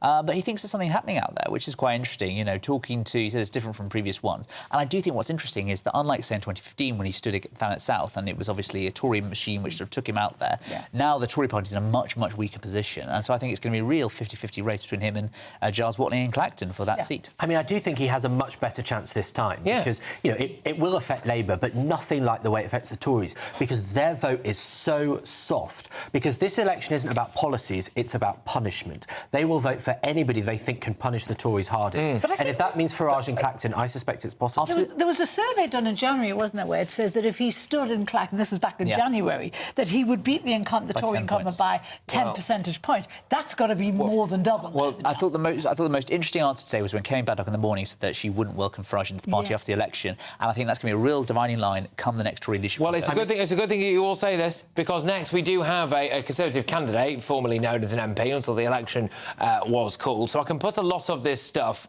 to him. But before that, I am now duty-bound to tell you everybody who is standing in Clacton. So there we go, they're getting a lot of publicity tonight, aren't they? Jovan Owusu-Nepal of the Labour Party, Giles Watling, Conservative Party, Matthew Bensalem, the Lib Dems, Nigel Farage, Reform UK, Natasha Osborne, the Green Party. That list may well change because the deadline isn't until later this week, and we will publish a full list on our website when it is finalised, and we did invite all of them on the show. Right, coming up. What's got Kemi Badenoch's back up over at the BBC? It is not for you or me, for that matter, to decide which shows she should be able to go on because the presenter may have said something inappropriate before. We've had lots of scenarios of BBC presenters saying things that are inappropriate. We've got that. I'm also going to be showing you all of tomorrow's newspaper front pages, but what is going on here? You know, there's a rally on Thursday, 1 p.m. You can come along to that one. The outcome of that, by the way, is absolutely hilarious, and I will show it to you shortly. But first, yes, Reform UK's new leader, Nigel Farage, is running at the general election. What impact is this going to have at the Tories? OK, well, Tory candidate now, formerly MP, Daniel Kawczynski, is live, and I can't wait to hear what he has to say. Can you?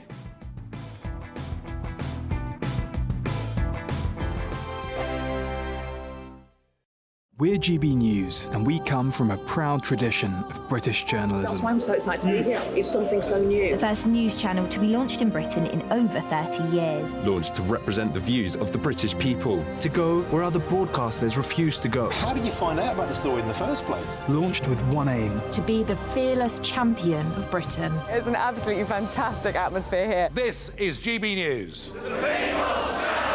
GB News, Britain's news channel.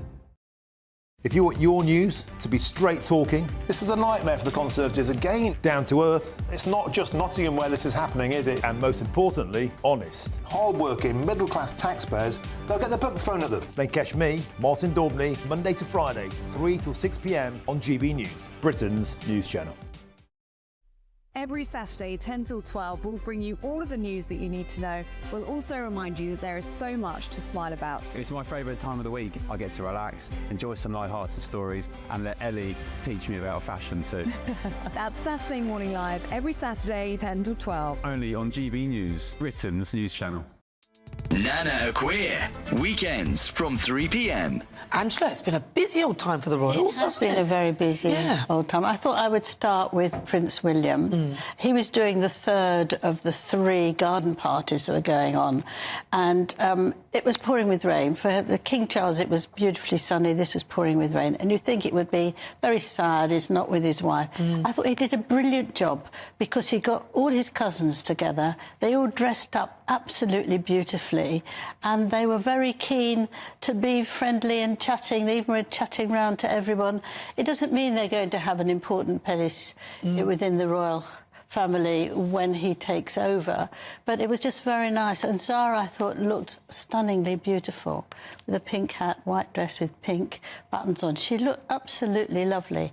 And she and Beatrice looked absolutely gorgeous, and I thought that these two are very happily married and they're blossoming and they look wonderful. So it was very nice, it was very good, and it saved him from looking to be all alone. He hides it really well, and he does his role nicely. Now, what about the awful trolling that Catherine's been receiving? Yes, 9 million women have cancer a year. Nearly all of them carry on going to work, but she doesn't. You know, she's taking advantage of her position. Well, he doesn't know how ill she is. She doesn't know what sort of medication she's having. I thought it was so spiteful. And actually, what was worth seeing this terrible painting in Tatler that made her, you know, look nothing like her. And it was a bit like a sort of spinster headmistress. Wouldn't that have been a nice... That picture was meant to be a nice picture of her. It was absolutely terrible. It looked nothing like her. You know, it's not a time when you want to see a picture and think, oh, my goodness, is this what people look nice? The People's Channel. Join me, Neil Oliver, every Sunday night at 6 p.m. on GB News. And if an hour is not nearly enough for you, go to gbnews.com for special extended episodes online every Friday at 9 p.m, where we can truly get into the nitty-gritty of what's going on. GB News, Britain's news channel.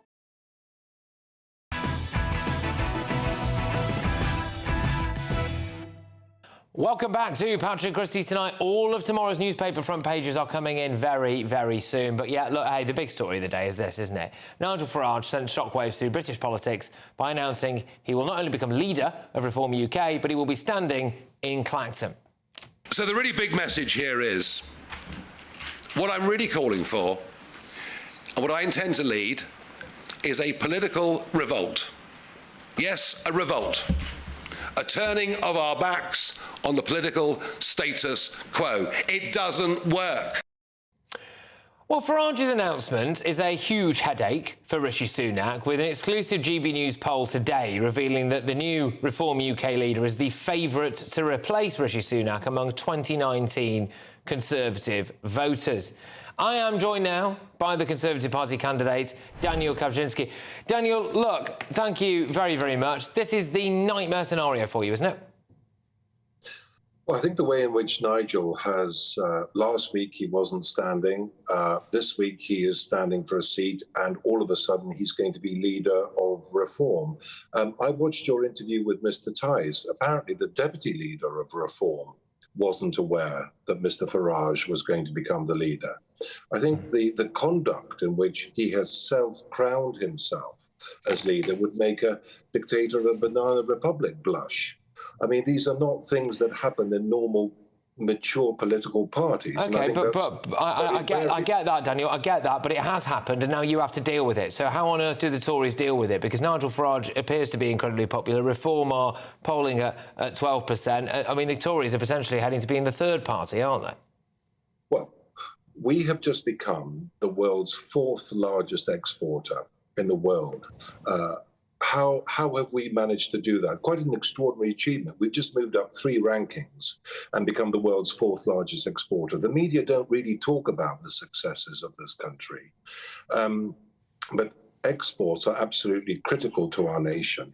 And we're making great strides with the economy. Of course, the pandemic blew a massive black hole in the state of the public finances, £450 billion.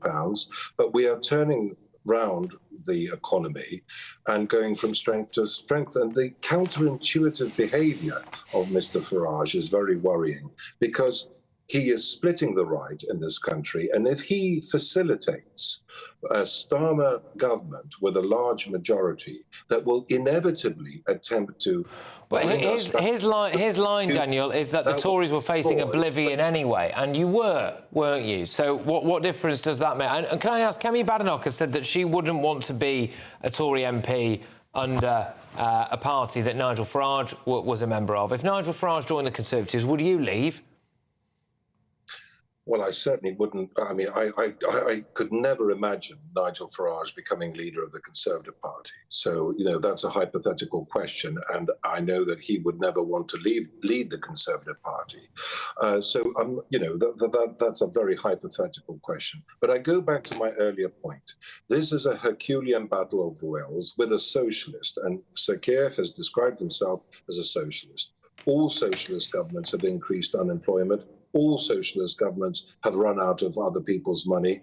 Just at the time when we are turning a corner after the pandemic, Nigel Farage is splitting the vote for the right of centre people. And if he facilitates a Starmer government with a huge majority, that will lead us back into the European Union. I think there will be millions of people out there who once supported Farage. Is there not an argument to say that actually, whilst Nigel might not be necessarily helping from your point of view, and I can understand that, OK, that actually the Tories have done this to themselves. We've had socialist-style taxation. We've had mass immigration at record levels. We've had illegal immigration at record levels. There is a housing crisis. The NHS is on its knees. The roads are an absolute shocker. And all of that has happened with the Conservatives, and not all of that is to do with the fact that we've had a pandemic and Putin has invaded Ukraine. Nigel Farage might not be helping, but the reason we might be about to get a socialist government is because of you, isn't it? Well, if you look at the last 14 years of this Conservative government, when we came into office, as you will remember, we were handed a note good luck, there's no money left. For the first 9 years, we had to reduce an annual deficit of 183 billion down to 2019 when we balanced the books. We balanced the books for the first time since Margaret Thatcher. Think where we would be today if it wasn't for the fact that the next year, 2020, we had a pandemic. The pandemic has artificially skewed our economy. And the Conservative government has done everything correctly in the first 9 years of this administration to make sure Britain gets back into the black and has a sustainable economy. So I'm very proud of what the Conservative Party has done over the last 14 years. And let's not forget what the Socialists said when we were reducing the annual deficit every single year from 2010 to 2019. They called it austerity. They wanted us to continue to spend money prolifically. Can you imagine where the United Kingdom would be today if we had had a government that was spending money that had not reduced the deficit? No, I think the Conservative government... But you know, Nigel is now standing in Clacton. There is a 24 and a bit thousand Conservative majority in Clacton. Nigel obviously feels confident he'll win that. Does that not say quite a lot about the discontent with the Conservatives at the moment? Well, Nigel was saying that he was going to win South Thanet at the previous election. If you remember, he was saying that he was going to become a member of Parliament. I think he's lost 7 elections, is it now, in a row? Didn't the Conservatives overspend and break rules and somebody got a suspended 9-month prison sentence, though, for going up against him there? No, I'm not aware of those allegations. OK. All right, I think there was campaign spending that there were issues there. Nigel was raising those. Look, another big issue at this election is Rishi Sunak now being urged by some of his own MPs to ditch all net zero pledges. The popcons have said that he should ditch all net zero pledges, and that would be a big vote winner. Look, Nigel's running. You're behind in the polls. Is it time for him to do something radical and just put all this green stuff in the bin? Well, certainly. I'm very proud that the United Kingdom has reduced CO2 emissions at a faster rate than all of our G20 competitors. The United Kingdom represents less than 1% of CO2 emissions, and yet we have moved faster than all of our major competitors. Yes, I would support that policy. It's something I think Jacob Rees-Mogg and others and Liz Truss have urged the Prime Minister. I would very much back that move, because I think the United Kingdom has already done far more than all of our major competitors. And let's not forget, if we move even faster and we increase costs for companies, particularly those that are very dependent on energy, like the steel industry and others, that will make our competitive edge blunted on the international arena. So Sunak should do that, yeah? He should just do it. But what if he doesn't do it? He's got 4 and a bit weeks now. Well, let's wait and see what's in the manifesto. But to go back to your earlier point on immigration, I too, like every other Conservative candidate, wants to see a reduction of both legal and illegal migration. The only game in town for illegal migration is the Rwanda issue, and planes would have and will take off this summer. Sir Keir Starmer has committed himself to scrapping the whole scheme and has no alternative. So again, highly counterintuitive behavior by Mr. Farage. On the one hand, he wants to tackle illegal immigration, but on the other hand, he is facilitating a socialist coming into power with a large majority, potentially, with no plan to deal with illegal immigration. I just don't understand why he's not being challenged on that point. All right, Daniel, thank you very much for your time this evening. Daniel Kaczynski, the Conservative Party candidate, all the best. Coming up, should Labour adopt the Lib Dems manifesto pledge to offer free school meals to every single primary school pupil? There are a heck of a lot of policies that are just whizzing under the radar at the moment. That is one of them. Free school meals, every primary school pupil, Lib Dems. Well, tonight's panel are going to be debating that. But next, we run through the very first of tomorrow's front pages. They are hot off the press, and there is some incredibly fruity stuff knocking about gender. Stay tuned.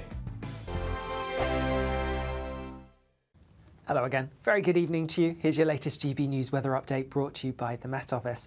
Whilst it is going to stay dry for many of us as we go through the rest of today, we can expect some wet weather pushing its way in as we go into tomorrow. That's in association with a feature currently out in the Atlantic, and it's heading its way towards the UK. For the time being, though, we are going to have a lot of dry weather as we go through the rest of this evening and overnight. Some places will see some clear skies developing, but many areas sticking with largely cloudy skies. And then rain pushing its way in initially initially across parts of Northern Ireland, but reaching far western parts of Scotland, England and Wales later on. Because of the largely cloudy skies, temperatures not dropping a huge amount, but some places under the clear skies could just about drop into single figures. If we take a closer look at what will be happening first thing tomorrow morning, and it's a generally fine picture across many southern southeastern parts. Yes, a bit of cloud across East Anglia, but on the whole a dry story here. Different picture further north and west though. Rain across Northern Ireland, northwest England, parts of Wales, and also a large chunk of Scotland as well, waking up to a pretty wet start as that wet weather pushes its way in.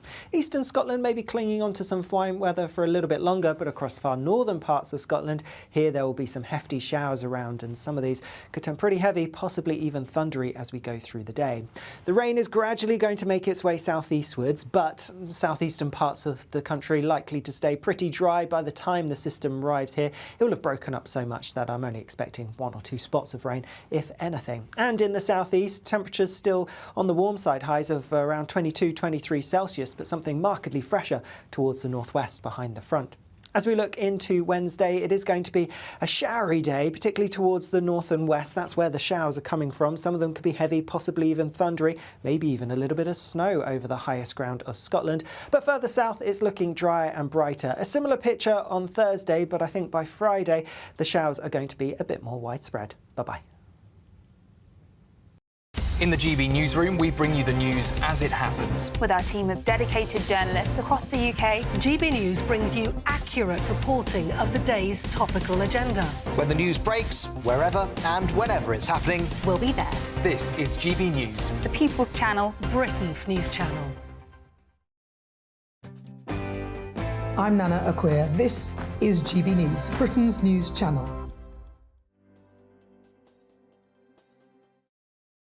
Join me, Neil Oliver, every Sunday night at 6 p.m. on GB News. And if an hour is not nearly enough for you, go to gbnews.com for special extended episodes online every Friday at 9 p.m, where we can truly get into the nitty-gritty of what's going on. GB News, Britain's news channel.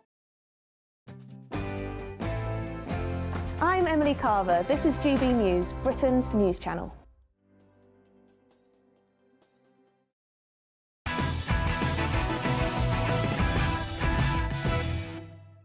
Welcome back to Patrick Christys tonight. It's a bumper news day, so let's do the front pages, shall we?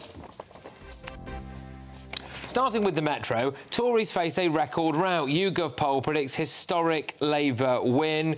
Let's go to the Independent. Farage election shock. I will stand as an MP and leader of reform. Dismay for Tories as Nigel Farage enters the fray. I will just at this point let you know as well that there is some stories doing the rounds about how behind the scenes the Tories are saying that this is a disaster and they are expecting defections to reform. Watch this space. Let's go to The Guardian. Tory alarm as Farage takes control of Reform UK. Keep a very close eye on what the polls do in the next few days. That would be my message to you. The Eye, Farage blows apart Tory election plan with surprise challenge to Sunak. Tories announced plans to cap legal immigration to UK if they win election in apparent counter-move to Farage. I suppose the question there is, do we believe anything? The Times, Farage's return. New poll deal blow to Sunak. Ex-UKIP leader will head reform and he's going to stand in Essex. This comes amid YouGov predicting Labour's biggest ever win. Wow, the Daily Mail. I tell you what, these front pages are stark, aren't they? Double blow for Sunak. Rishi's darkest hour, 4 p.m. Farage stuns number 10 by revealing he will lead. 5 p.m. bombshell poll shows Labour heading for biggest election victory. I do wonder, was calling this election actually seriously one of the worst political decisions ever made? Daily Telegraph, I'm back to lead the revolt. Reform can win more votes than the Tories, says Farage. And Richard Tice was on my show earlier on. He was saying that they want to win more votes than the Tories. It will not equate to many seats because of the way our election system works. Fair enough, they know that. But he's eyeing up 8 million votes. Well, there we go. Anyway, right, so with me now is my wonderful panel, as ever. I have got Daily Express columnist Carol Malone, journalist and broadcaster Benjamin Butterworth, and political correspondent for The Spectator, James Heal. Now, look, Keir Starmer has boldly declared that Labour is the party of national security, insisting he's ready to press that nuclear button. However, the Tories quickly pointed out that back in 2016, some of his top frontbenchers, including Shadow Foreign Secretary David Lammy and his deputy leader Angela Rayner, voted against the renewal of the Trident nuclear deterrent. And despite the constant cries of a changed Labour Party, Rayner doubled down today by saying she hasn't changed her mind on Trident. But Starmer did hit back. The Tories questioned this Labour Party's commitment to national security, and I will not let that stand. The people of Britain need to know that their leaders will keep them safe, and we will. Carol, I mean, Angela Rayner has said she hasn't changed her position. That means she hasn't changed her mind since she voted against the nukes. Yeah. This is twice in the last week that Angela Rayner has embarrassed and humiliated the leader of the party, which says to me that the party now are they're split, more split than they ever were, and they certainly will be split on security. I mean, it was only 10 days ago when Starmer refused to commit to spending 2.5% on GDP, on defence. He's rowed back on that now. But I think this party is split now on many things, and we're going to see those splits after the election. Benjamin, your views on this? I mean, that is an astonishing... Angela Rayner should just kept her mouth shut. She's piped up, and why? She's running the show. I mean, to be fair, the opinion she expressed a few years ago was that she thinks we should have a world without nuclear weapons, which is rather different than saying we shouldn't have Britain. You know, I don't think anyone wants a world with nuclear weapons. They did campaign for a bloke who didn't want us to have nuclear weapons. Yeah, I mean, look, Jeremy Corbyn is a skid mark on the history of the Labour Party. But they all tried to get him elected twice. He couldn't be... Yeah, but it's like saying that if someone becomes vice president of a firm that's losing money and then they become the president and it starts becoming profitable, well, you don't blame them for when they started the job, you blame them for the job they do. And that's how I see Keir Starmer. He's fixed the company, he's doing, an incredible job. He's fixed the company. Go on, James. Well, talk to me about Labour division. Talk to me about Labour. Well, I mean, this is a big problem for the Labour, which is that, unfortunately, because they've only got 200 MPs right now, you've got a dozen of them on the front bench who voted against this back in 2016, the last vote. And, of course, the person who Keir Starmer wants to be as Foreign Secretary, his emissary to the world is David Lammy, who gave a big speech 2016, so he can never conceive of any idea, any world where he would use these nuclear weapons. And, of course, he's going to be the man with the finger on the button. Yeah, interesting. But, I mean, there's a lot of talk that David Lammy will not be Foreign Secretary. Well, let's hope not. Douglas Alexander, who will return as may return as an MP, he is mooted as a Foreign Secretary. That's good if you put a few noses out of joint. They're going to be fighting like rats in a sack. Fighting like rats in a sack. Well, anyway, look, we've all become used to... This is good, this, right? We've all become used to pro-Palestine activists wreaking havoc. But one professor at the University of Sydney decided to take matters into his own hands. So apparently, in his class, people kept storming in and just shouting about Palestine, right? So he'd had enough of it. Well, this time he was ready, because one pro-Palestine student interrupted her lecture again. University obviously has security here to stop us talking about Palestine in your class, which is generally sort of outside the usual activity at this university. If you're opposed to the genocide in Palestine, there's a rally on Thursday, 1 p.m. You can come along to that one.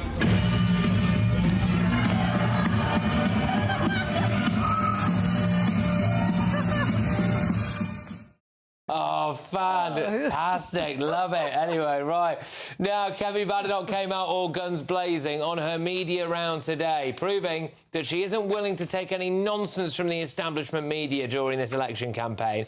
Here she is giving BBC presenter Michelle Hussein a dressing down for her line of questioning about former Prime Minister Liz Truss, appearing on the Lotus Eaters podcast. I wonder if you think it is appropriate for any Conservative candidate in this election to appear on a podcast associated with Carl Benjamin, who's the YouTuber who once joked about Jess Phillips, the Labour MP, saying he wouldn't even rape her because, let's be honest, nobody's got that much beer. It is not for you or me, for that matter, to decide which shows she should be able to go on because the presenter may have said something inappropriate before. We've had lots of scenarios of BBC presenters saying things that are inappropriate. I don't know about this show. I don't know what he said, and I don't like making comments on things like that I don't know. I think it is trivial. It is unserious. I am here talking about what we are doing to protect vulnerable women. What someone said on a podcast, I don't even know who this person is immaterial to the policies that we're putting forward for this election. OK, so that is Kemi Badenoch there, piping up. She was really doing the rounds today as well, discussing the Tories' position on gender. There is now a big gap between where Labour are on it and where the Conservatives are on it. Will that be enough to move the dial? I don't know. The Conservatives are basically saying that they are really going to clamp down on the fact that they want to make gender a biological fact. Again, there is the other side to it, is there not, which is that all the issues that we've got with, men in female spaces, etc., all started, well, or came to fruition, really, under the Conservatives. But coming up, we pay tribute to rugby star and charity fundraiser Rob Burrow, who sadly passed away yesterday, as I crown tonight's Greatest Britain and Union Jackass. I will have more front pages for you as well, so make sure that you stay tuned to Patrick Christys tonight.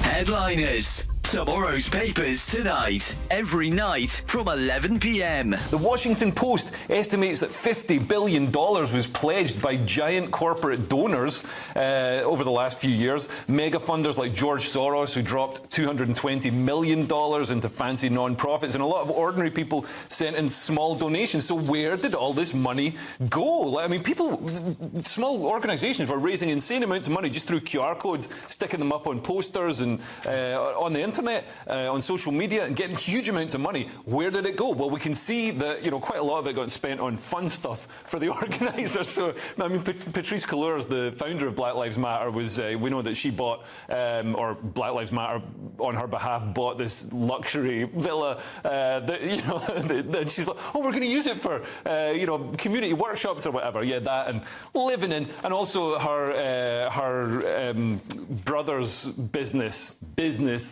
got paid, nearly $1 million. Security. And her baby daddy got paid nearly $1 million to provide creative consultancy services. I'm thinking about, as you said at the top here, finally journalists are looking into this, and it's ridiculous that this amount of money hasn't really been explored, because when they did say, hey, what have you done with this money, of course what she said was basically, you're being massively racist, how dare you? You're racist, look over there. Yeah, essentially, and then some people went, oh, okay, yeah, sorry, we didn't mean to question you. So the figures that have been raised are astounding, and as some of the stuff is just mental, like, and multi-million-pound homes, dollar homes. But it's good, so the money got spent on having fun instead of, like, it would have just been, like, annoying community projects to create more racism. Yeah. What they're really not ready for, the media, lives. they're still calling it the killing of George Floyd. Many people think he died of an OD. That's the next level they're not ready for. The People's Channel.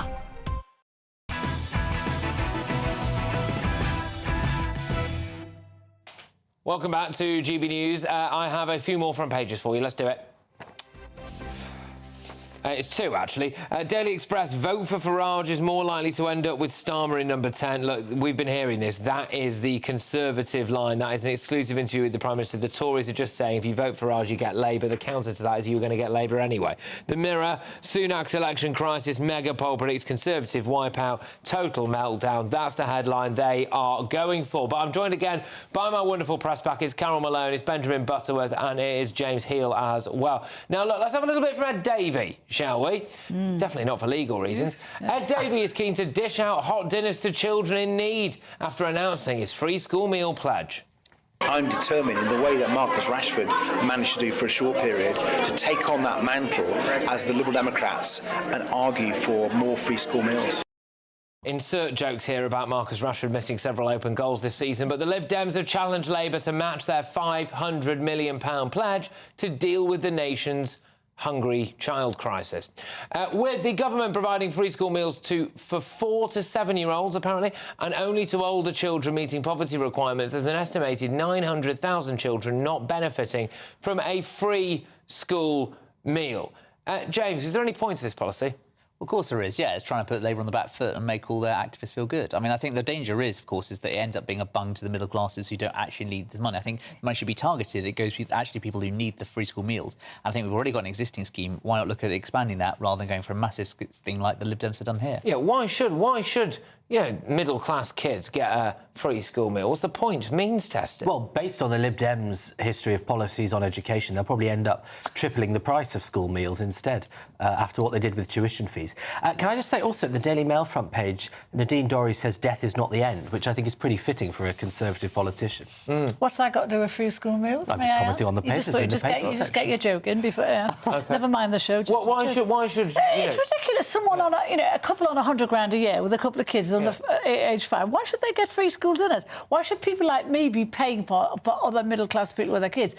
Of course, free school meals should go to families where they can't afford it, but not to everyone. It's mad. But this is interesting. You think we should subsidise private schools we could well end up with a Labour government. We could end up with a Lib Dem opposition, by the way, or certainly something very close to that. And if this is the kind of stuff they're putting out there, not only do middle-class families I don't think, want their kids to get free school dinners, they also don't want to be made to pay higher taxes so everyone else who lives around Sevenoaks can get a free school meal as well. I find that bizarre, really bizarre. But anyway, I believe we have a clarification. We have a clarification. Angela Rayner, the deputy leader of the Labour Party, has taken to Twitter to clarify her position on Trident. This is the nuclear stuff. Here we go. I fully support Labour's triple lock on Trident. I've never supported unilateral disarmament. She also told the BBC, our nuclear deterrent is more important than ever in a world where Putin's war is on Europe's doorstep. The vote that we had some years ago mentioned nothing about multilateral disarmament, and that's what I feel is really important for long term, is that globally we should be looking for disarmament of nuclear weapons, but that has to be done with a combination of other countries. All right, lovely. OK, and, as well, this weekend marked the beginning of Pride Month, and I've been mentioning this all day. So big brands like Mercedes-Benz and BP have given their logos a makeover. But what you'll notice here is on the left, we have woke virtue signalling, all right, from their Western brands. On the right of your screen, what you'll be seeing is their Middle Eastern brands, where, of course, gay rights are severely restricted and indeed often punishable by death. So they've decided not to include the rainbow flag for Mercedes-Benz Middle East or any of the Saudi Arabian companies there, for example. But over closer to home now, to the Natural History Museum, get this, in the latest scene of totally needless and pointless corporate virtue signalling about gay stuff, they've published a little gay natural history book, which promises to, quote, shed a light on the diversity of non-heteronormative biology. Interesting, this, isn't it? A little gay... This is the kind of thing that absolutely no... Oh, good, they've quoted Stephen Fry. He says, a very welcome slap on the wrist for those who claim that same-sex love, intimacy and bonding are unnatural. Carol, do corporations need to do this? There's just 10 different kinds of tosh. How does it... The writer of this book is a guy called Josh Davies. How does he know that jellyfish can be bisexual? I don't quite understand called science? There's something called a bicoloured parrotfish, which is apparently sex fluid. And this guy's... And for Stephen Fry to dignify with this ridiculous... Of course, He also says it's a silencer of bigots. So if we're going to be bigoted towards jellyfish, Stephen Fry's there to... Well, look, I mean, Benjamin, is this what the gay community's been crying out for, this Pride? Well, you'll be advocating for book burning next. Look, the fact don't is be ridiculous. This is an institution that works on science and history, and clearly, most giraffes, for example, are bisexual, right? So next time you see a giraffe, it goes both ways. We know that. You have turtles. Your gay dog. Well, we'll put your gay dog in the second edition. Only the chronically ignorant would have a problem with a book about the science of the different sexualities of different animals. I think my can I say sexuality is found in pretty much every species on the planet. Bigotry is only found in one, and that's human beings. Oh, what bigotry is only found? Oh, yeah, great. Because people in the wild, the animal kingdom, they really treat everyone with respect, don't they? Well, come on. You think of the bisexual giraffe? I've watched Attenborough documentaries. There's something eating the face off one of their own creatures. They eat their young, all sorts. But not because they're gay. Yeah, absolutely not because they're gay. Right, James, the corporate minefield that is now navigating the Middle East at Pride. Yeah, I mean, what can I say? They want to sell products, don't they? And they're basically doing it all for what their consumers want. So I think it just reflects what's interesting about sort of values when they talk about it. It's values in some fields, but not in others. Bit of Animal Farm there. We're going to have to be absolutely rapido with this. Greatest Britain Union Jackass time, everybody. Carol, quick now. Greatest Britain. Mine is the fabulous Rob Burrow, whose courageous battle against motor neuron disease ended the weekend when he died, aged just 41 years. Rob leaves behind a wife and 3 young kids. He was diagnosed with this in 2019 after he'd done 17 seasons with Leeds Rhinos. This man has never shown a scrap of self-pity. He's fought right to the end to raise awareness of motor neuron disease, and he's raised an incredible 20 million quid. The world hasn't just lost a great sportsman, it's lost a great human being. All right, go on, Benjamin. Mine is Sydney Christmas, who's the woman that won Britain's Got Talent last night.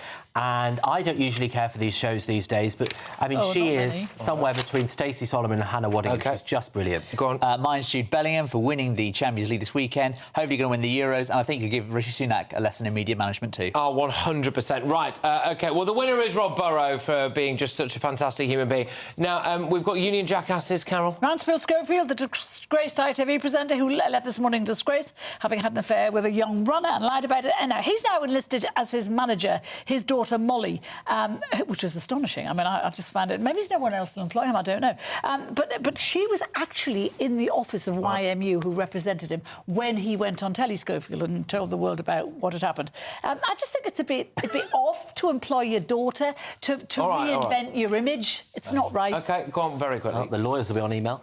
My Union Jackass is the Maldives, because they've banned anyone with an Israeli passport, and it's just racism. Oh, it is outright racism. All right, go on. Mine's David Olusoga, the historian, for basically slagging off the honour system, having accepted an honour himself. Yeah, 100%, and he's the winner tonight of the Union Jackass. Yes, indeed, the chap who appeared on Harry and Meghan's Netflix documentary, slagging off the gutter press shortly before they played a clip of me. So there we go. Right, OK, thank you, everybody, and thank you very much for watching and tuning in. I have got another bumper week of shows lined up for you. The general election is happening. We are right at the centre of it. Headliners next.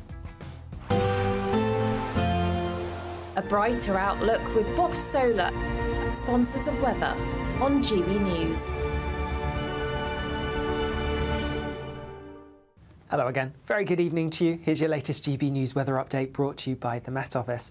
Whilst it is going to stay dry for many of us as we go through the rest of today, we can expect some wet weather pushing its way in as we go into tomorrow. That's in association with a feature currently out in the Atlantic, and it's heading its way towards the UK. For the time being, though, we are going to have a lot of dry weather as we go through the rest of this evening and overnight. Some places will see some clear skies developing, but many areas sticking with largely cloudy skies. And then rain pushing its way in initially across parts of Northern Ireland, but reaching far western parts of Scotland, England and Wales later on. Because of the largely cloudy skies, temperatures not dropping a huge amount, but some places under the clear skies could just about drop into single figures. If we take a closer look at what will be happening first thing tomorrow morning, and it's a generally fine picture across many southern southeastern parts. Yes, a bit of cloud across East Anglia, but on the whole a dry story here. Different picture further north and west though. Rain across Northern Ireland, northwest England, parts of Wales, and also a large chunk of Scotland as well, waking up to a pretty wet start as that wet weather pushes its way in. Eastern Scotland may be clinging on to some fine weather for a little bit longer, but across far northern parts of Scotland, here there will be some hefty showers around, and some of these could turn pretty heavy, possibly even thundery as we go through the day. The rain is gradually going to make its way southeastwards, but southeastern parts of the country likely to stay pretty dry by the time the system arrives here. It will have broken up so much that I'm only expecting 1 or 2 spots of rain, if anything. And in the southeast, temperatures still on the warm side, highs of around 22, 23 Celsius, but something markedly fresher towards the northwest behind the front. As we look into Wednesday, it is going to be a showery day, particularly towards the north and west. That's where the showers are coming from. Some of them could be heavy. We've got summer sewn up with an incredible trio of treats, and you could win them. First, there's a fabulous £15,000 in tax-free cash to ensure this summer is special. What would you spend that on? Next, you'll also receive the latest iPhone 15 and a set of Apple AirPods. And finally, £500 to spend at your favourite UK attraction. Fun in the sun could be on us. For a chance to win the iPhone, treats and £15,000 cash, text prize to 63232. Text costs £2 plus 1 standard network rate message, or post your name and number to GB06 PO Box 8690 Derby DE1 9TT. UK only. Entrance must be 18 or over. Lines close at 5 p.m. on the 28th of June. Full terms and privacy notice at gbnews.com/win. Please check the closing time if listening or watching on demand. Good luck. This is GB News. Britain's news channel. How does it work in your home then when you're discussing politics, especially with your young son, Nigel? Well, I mean, we discuss politics rather than argue about it. Both of us are political professionals. We've been in the game a long time, so we understand that. So we're more keen on what is actually going on and how things are working out than clashing over opinions. Now, Claire is a Tory Brexiteer. I'm a Labour Remainer. Do you think relationships like your own are going to become less and less common? I think they are, and I think we can see that politics has become very divided, it's become very toxic, and we've lost that art of debating. I'm more than happy to speak to anybody on any subject to do with politics, because I think it's only healthy to listen to someone's opinion. You may not agree with it, you may think that they're ridiculous. However, I think it's really important that you hear those views, because if you only become encased in a bubble of your own opinion, you're never going to learn anything. And I think politics needs that. You need to be able to explore other sides of an argument. It also makes you better at arguing. Yeah. And Nigel and I constantly disagree on various bits and pieces, but you learn how to place your arguments so much better because you know what the other side are thinking. Now, if we had that across the country and across the House of Commons, we could have so much better debate and so many better different opinions coming through, and it would be a lot healthier. And polite debate, which always strikes me about you two. You disagree on most things when it comes to politics, but you do so with so much humour and so much respect for one another. Well, we find politics fun, and so when we bring politics into the home, we want to have fun with it too. Britain's election channel. This is GB News, and we are Britain's election channel. This vote may seem to be about the politicians and the media, but it's actually about you. We won't forget that. Join us up and down the country as we follow every moment together. More than ever, it's important to hear all sides as you make your decision in the run-up to polling day. This is GB News, the People's Channel. Britain's election channel.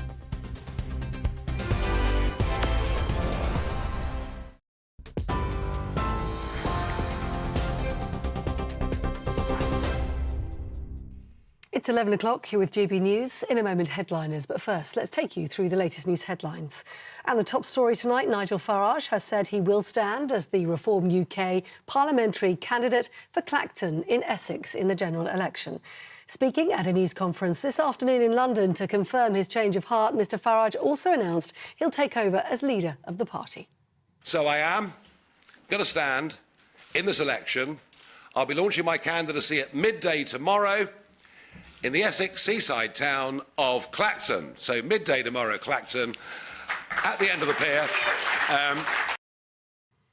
Well, Rishi Sunak for the Conservatives has denied that he's stoking a culture war today with his pledge to amend the Equality